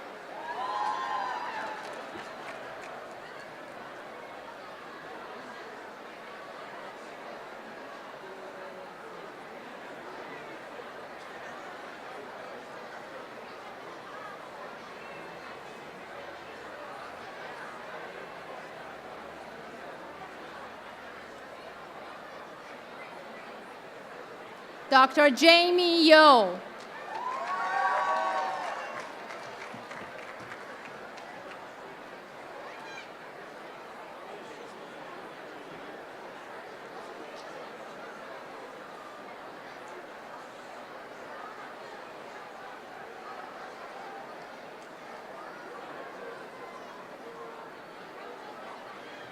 Dr. Minju E.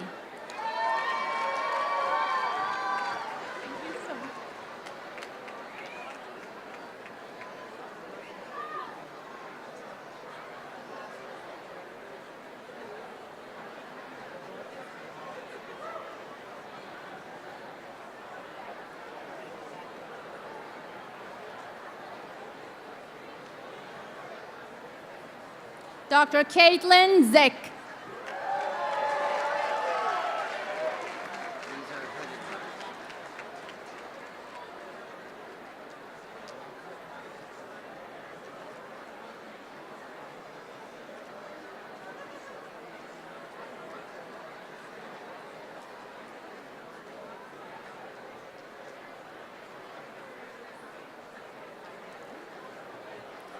Dr. Gustavo Arechia is hooded by sister and brother-in-law Vanina Arechia and Rafiq Harji.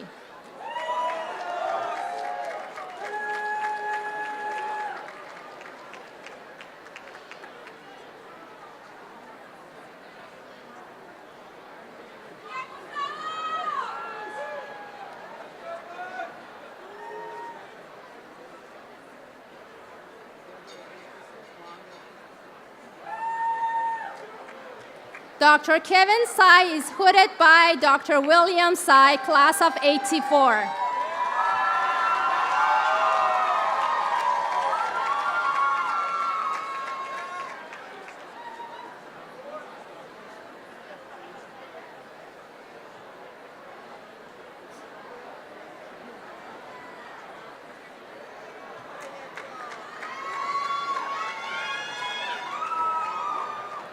Dr. Rishi Bhatt is hooded by his father, J. Bhatt, 1985.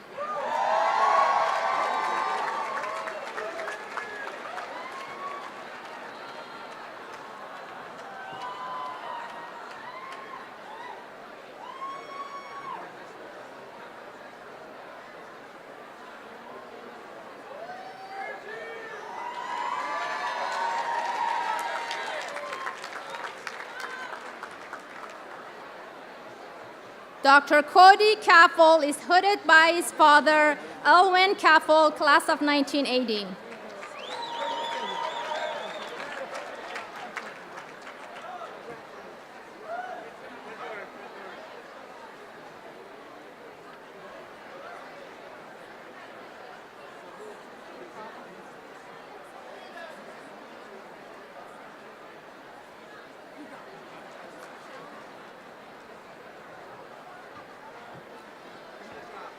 Dr. Rochelle Davidowitz is hooded by father Fred Davidowitz, class of 1971, and sister Dr. Roxanne Davidowitz, class of 2001.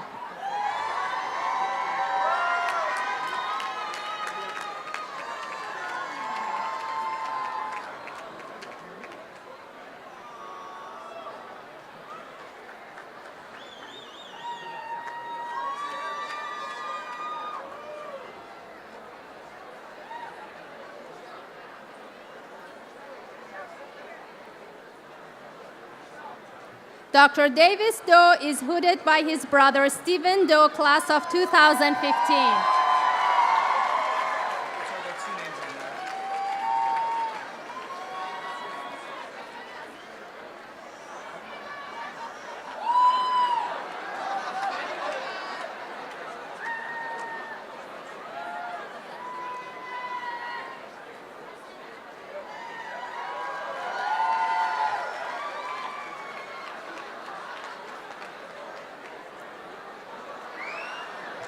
Dr. Ramin Frouqi is hooded by his brother Ashkan Frouqi and cousin Nazanin Izzat.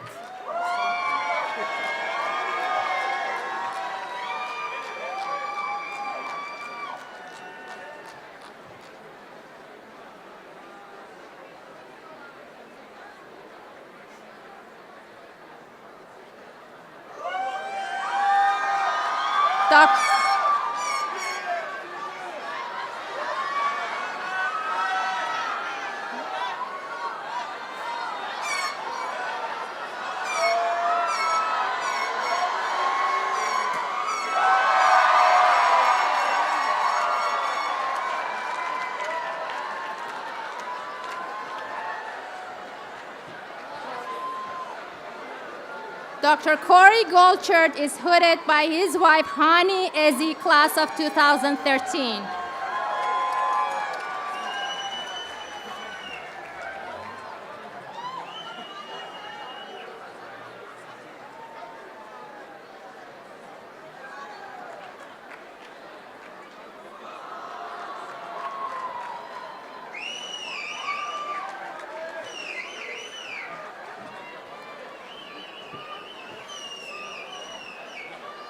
Dr. Jonathan Hong is hooded by Young Tong Hong, class of 1989.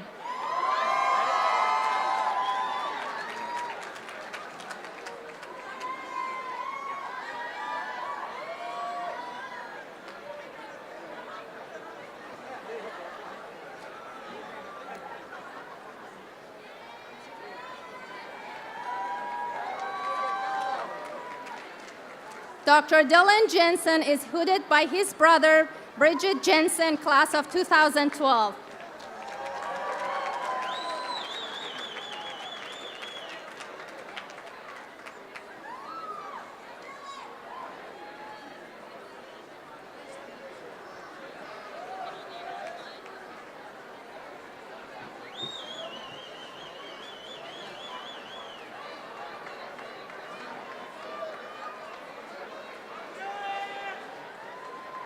Dr. Paulina Carr is hooded by her sister, Atinder Sohi, class of 2013.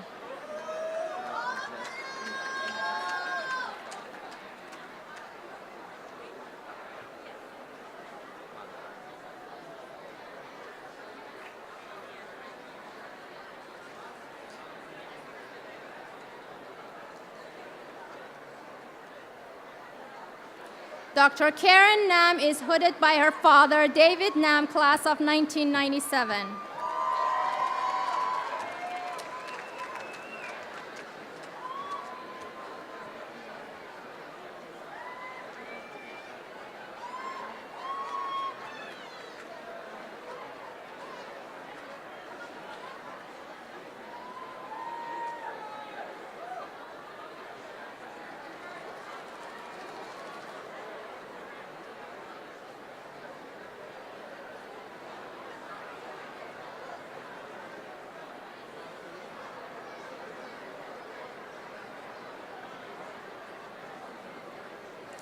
Dr. Julie Kim Nguyen is hooded by Dr. Tri Nguyen, class of 2002, and Dr. Michelle Nguyen, class of 2015.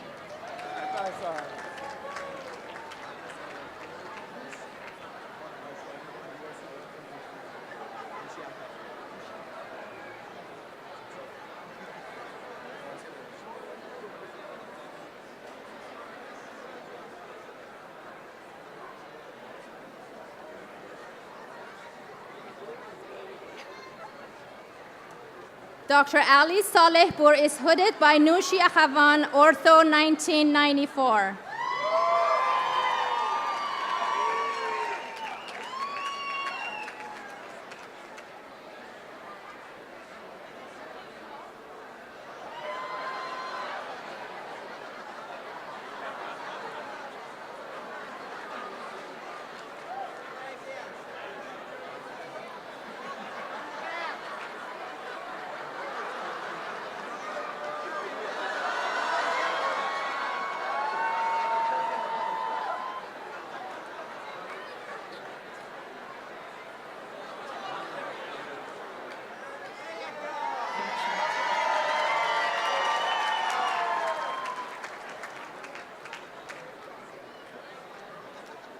Dr. David Sarayan is hooded by Dr. Khachatur Sarayan, class of 2016.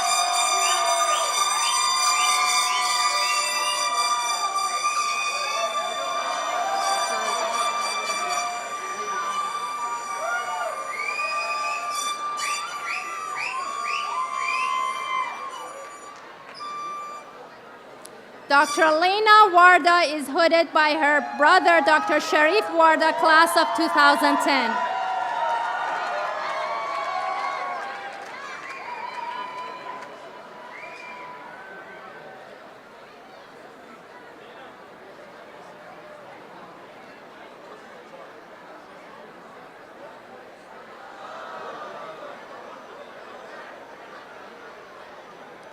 Dr. Dylan Warner is hooded by Dr. Lawrence Warren, class of 1958.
Dr. Mark Yukikian is hooded by his father, Dr. John Yukikian, class of 1983.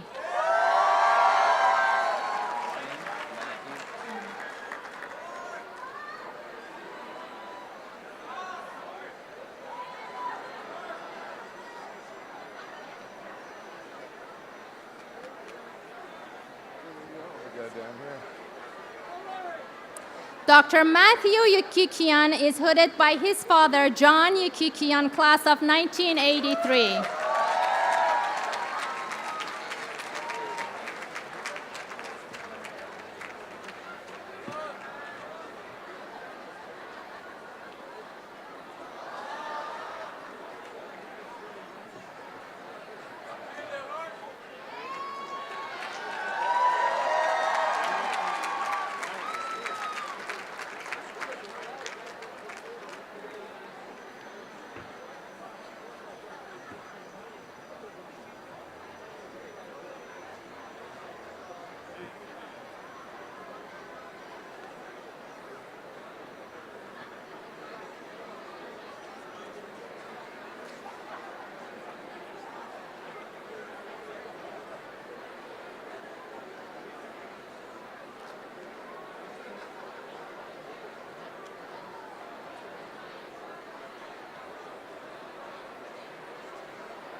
Congratulations to all of you, and I would like to thank Dr. Tae Kim, Michael Mulvihill, and Piedad Suarez for helping us with the hooding process.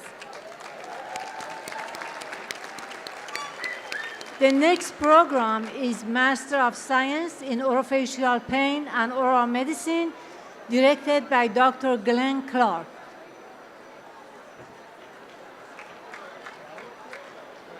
Dr. Luis Acosta.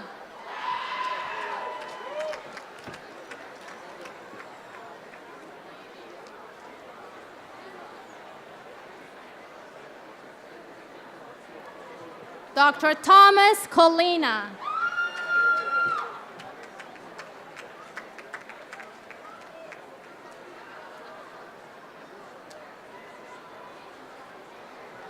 Dr. Yan Long Hong.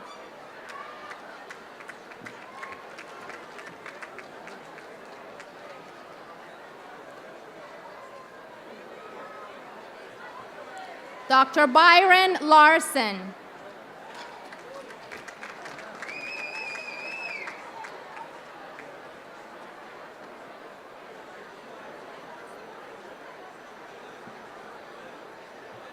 Dr. Kristen Mao.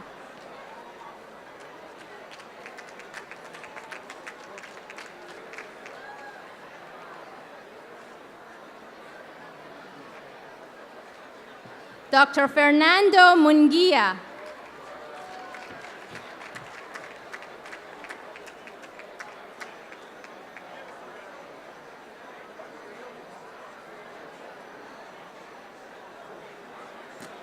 Dr. Yen Fan.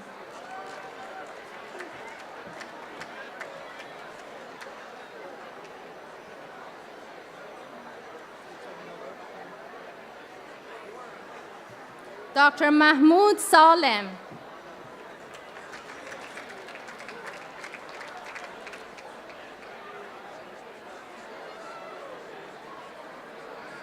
Dr. Martha Schwartz.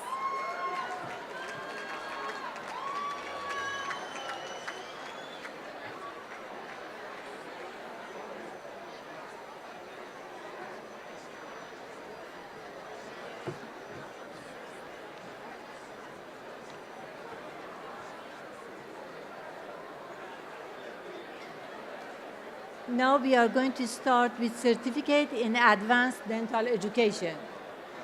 No? What do you want to do? Endodontics.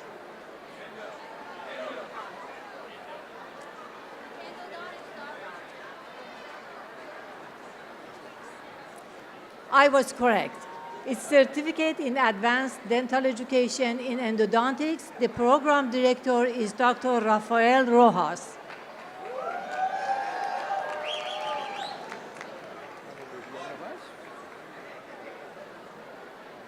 Dr. Sarah Abdat.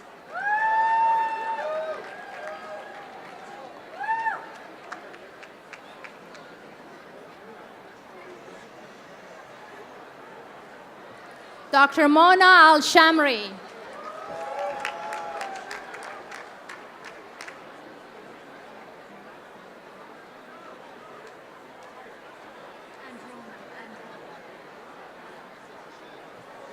Dr. Elena Andronova.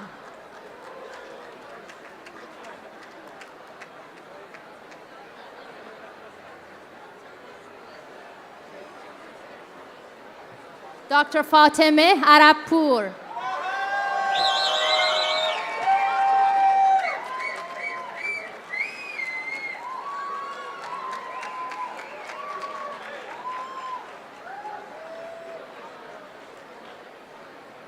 Dr. Jin Go.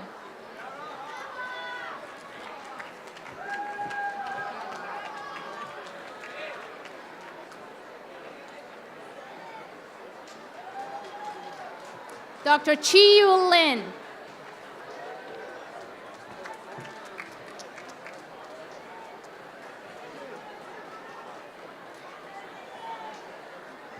Dr. Stephen Park.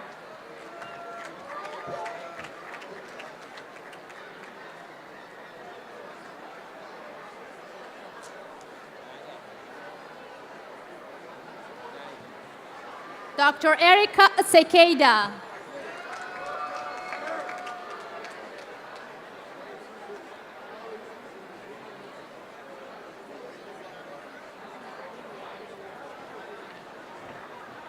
Dr. Gabrielle Shamtu.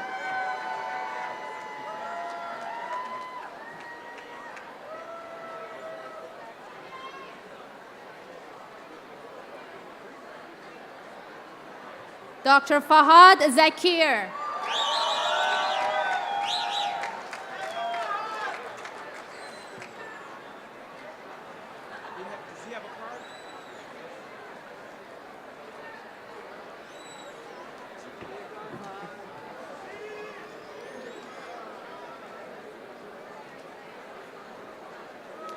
The next program is Advanced General Practice Residency, directed by Dr. Richard Green.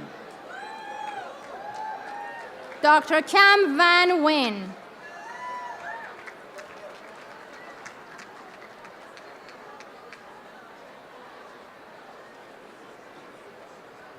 Dr. Christy Park.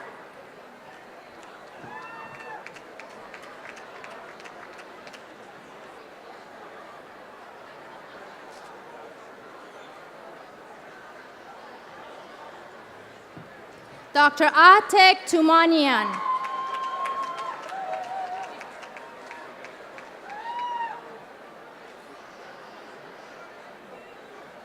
Dr. Sahar Yaftali.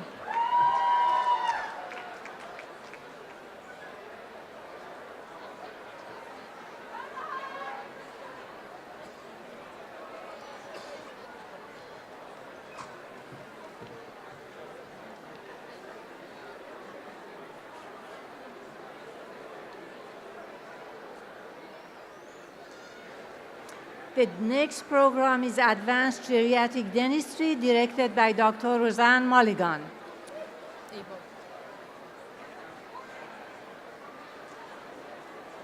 Okay, the next program is Advanced Operative Dentistry. It's directed by Dr. Silas Duarte. In his absence, Dr. Nimar Sartori will present the certificate. Dr. Riham Al-Saman.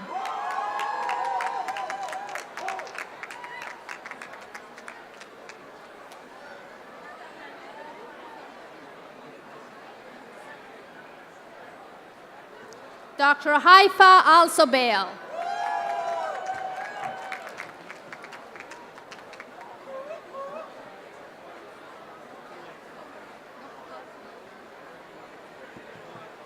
Dr. Sarah Andre Kazad.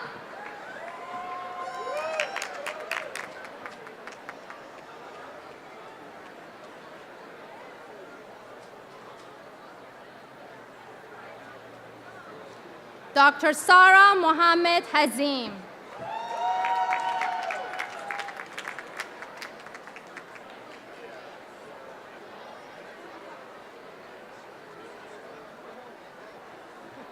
Dr. Andres Sanchez Monacio.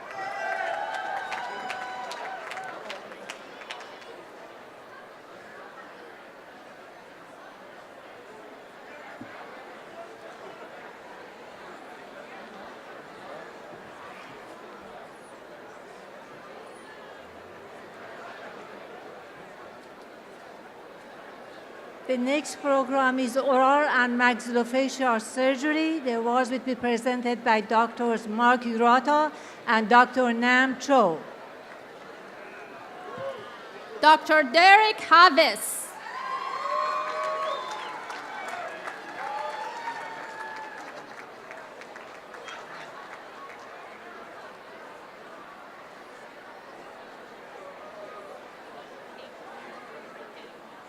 Dr. Steve Lim.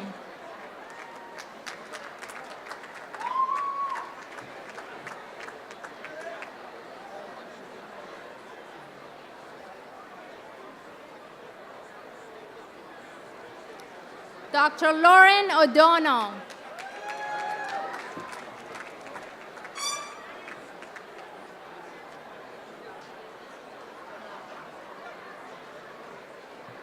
Dr. Julie Robinson Smith.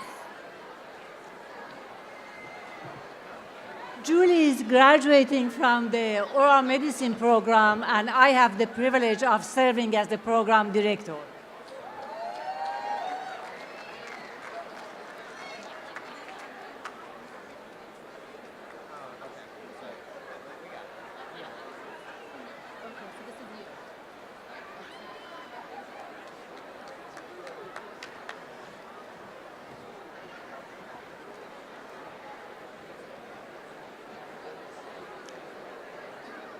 The next program is Advanced Orofacial Pain, directed by Dr. Glenn Clark. Dr. Wendy Perisa Rojas Acuna.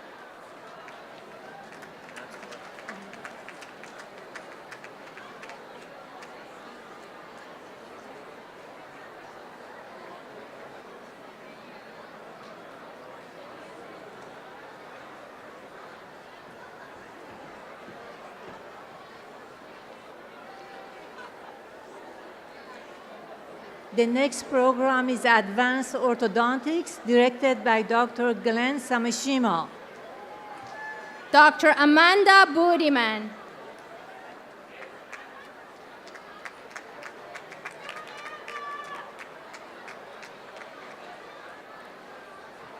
Dr. Natalie Dang.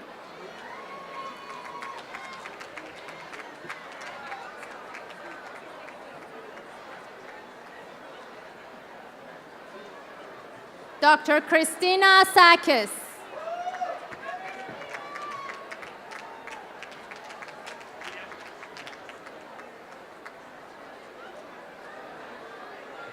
Dr. Heather Stevens.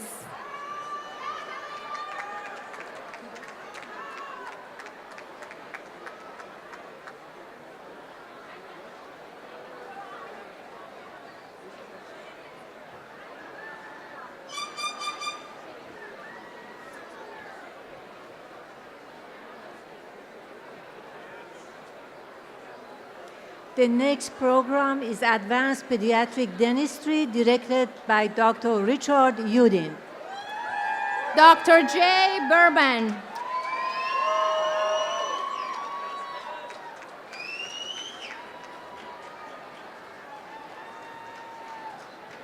Dr. Giselle Galanto.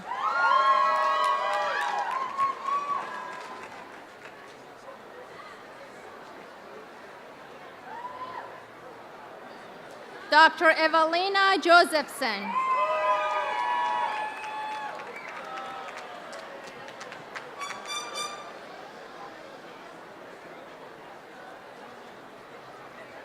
Dr. Lydia Park.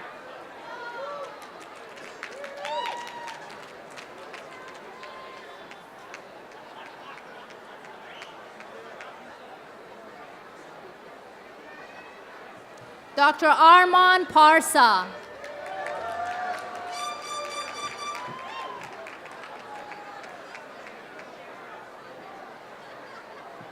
Dr. Lan Pham.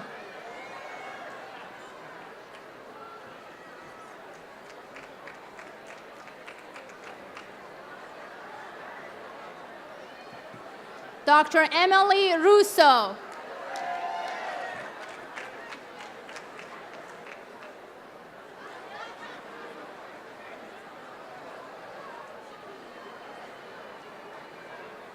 Dr. Jonathan Stevens.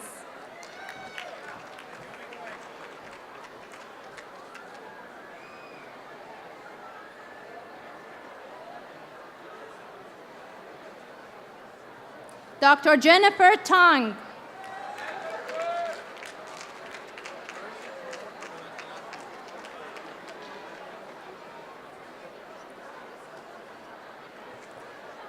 Dr. Matthew Wold.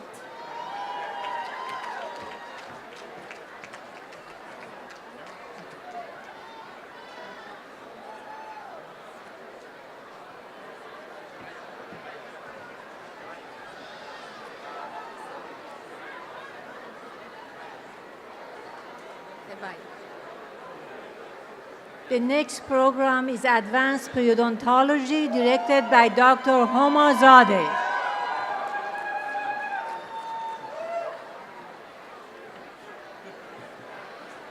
Dr. Ramon Ceballos Gavilan.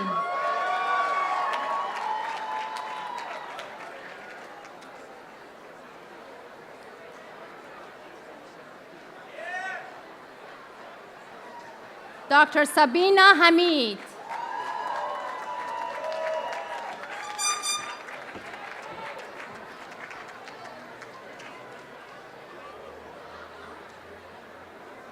Dr. Vahid Khoshkam.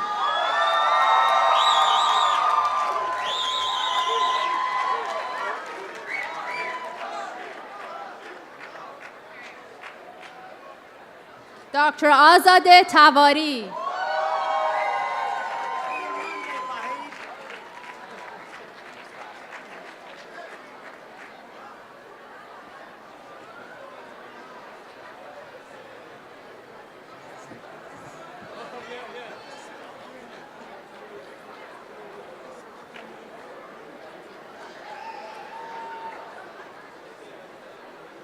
The next program is Advanced Prosthodontics, directed by Dr. Vincent Chi and Joe Cho.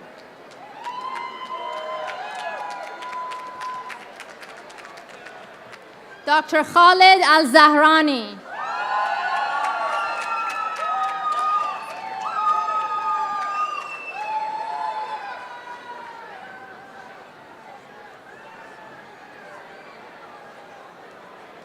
Dr. Sonchanin Chinsawananon.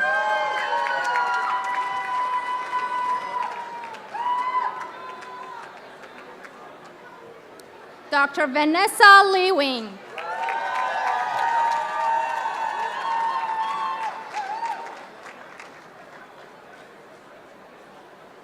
Dr. Dan Lin.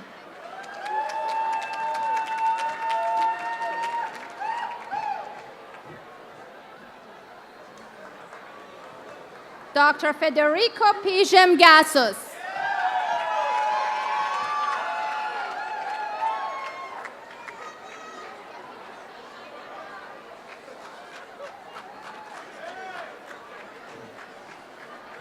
Dr. Mahmoud Kabazar.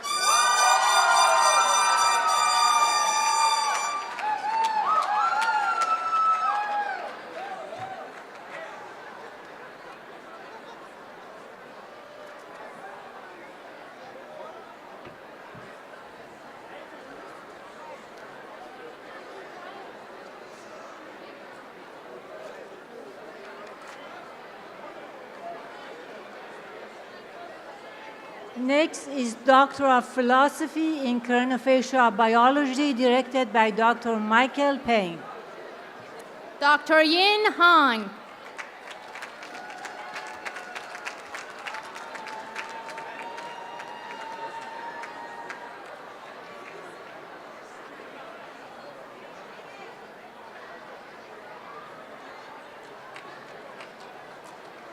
Dr. Susan Mahabadi.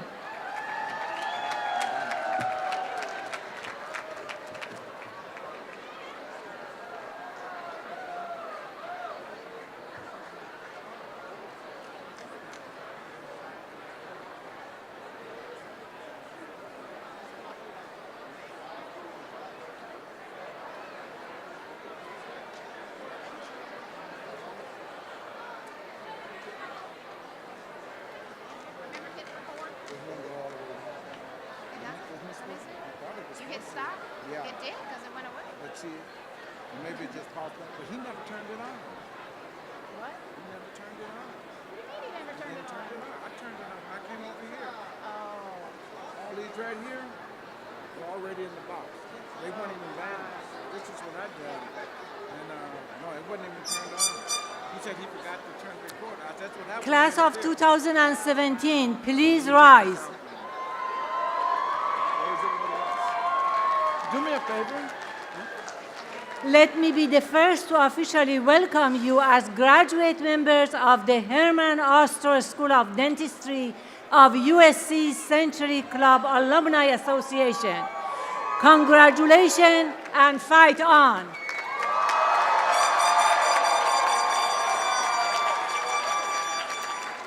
Thank you, everyone. Before I close it and congratulate you one again, I want to make sure I acknowledge some people. First of all, I want to thank our faculty marshals, Dr. Ramon Rojes, the head marshal of the advanced classes, Dr. Christopher Truhan, the marshal of the DDS classes, Ali Makmabalf, marshal DDS, Michaela Wen, the marshal of DH class, and Alexandra Ochi, the marshal of DH class. I also want to thank our flag bearers, Christine Lemon, Mission Sahebi, Jessica Hong, and of course, Dr. Anita Tora, for reading all the names.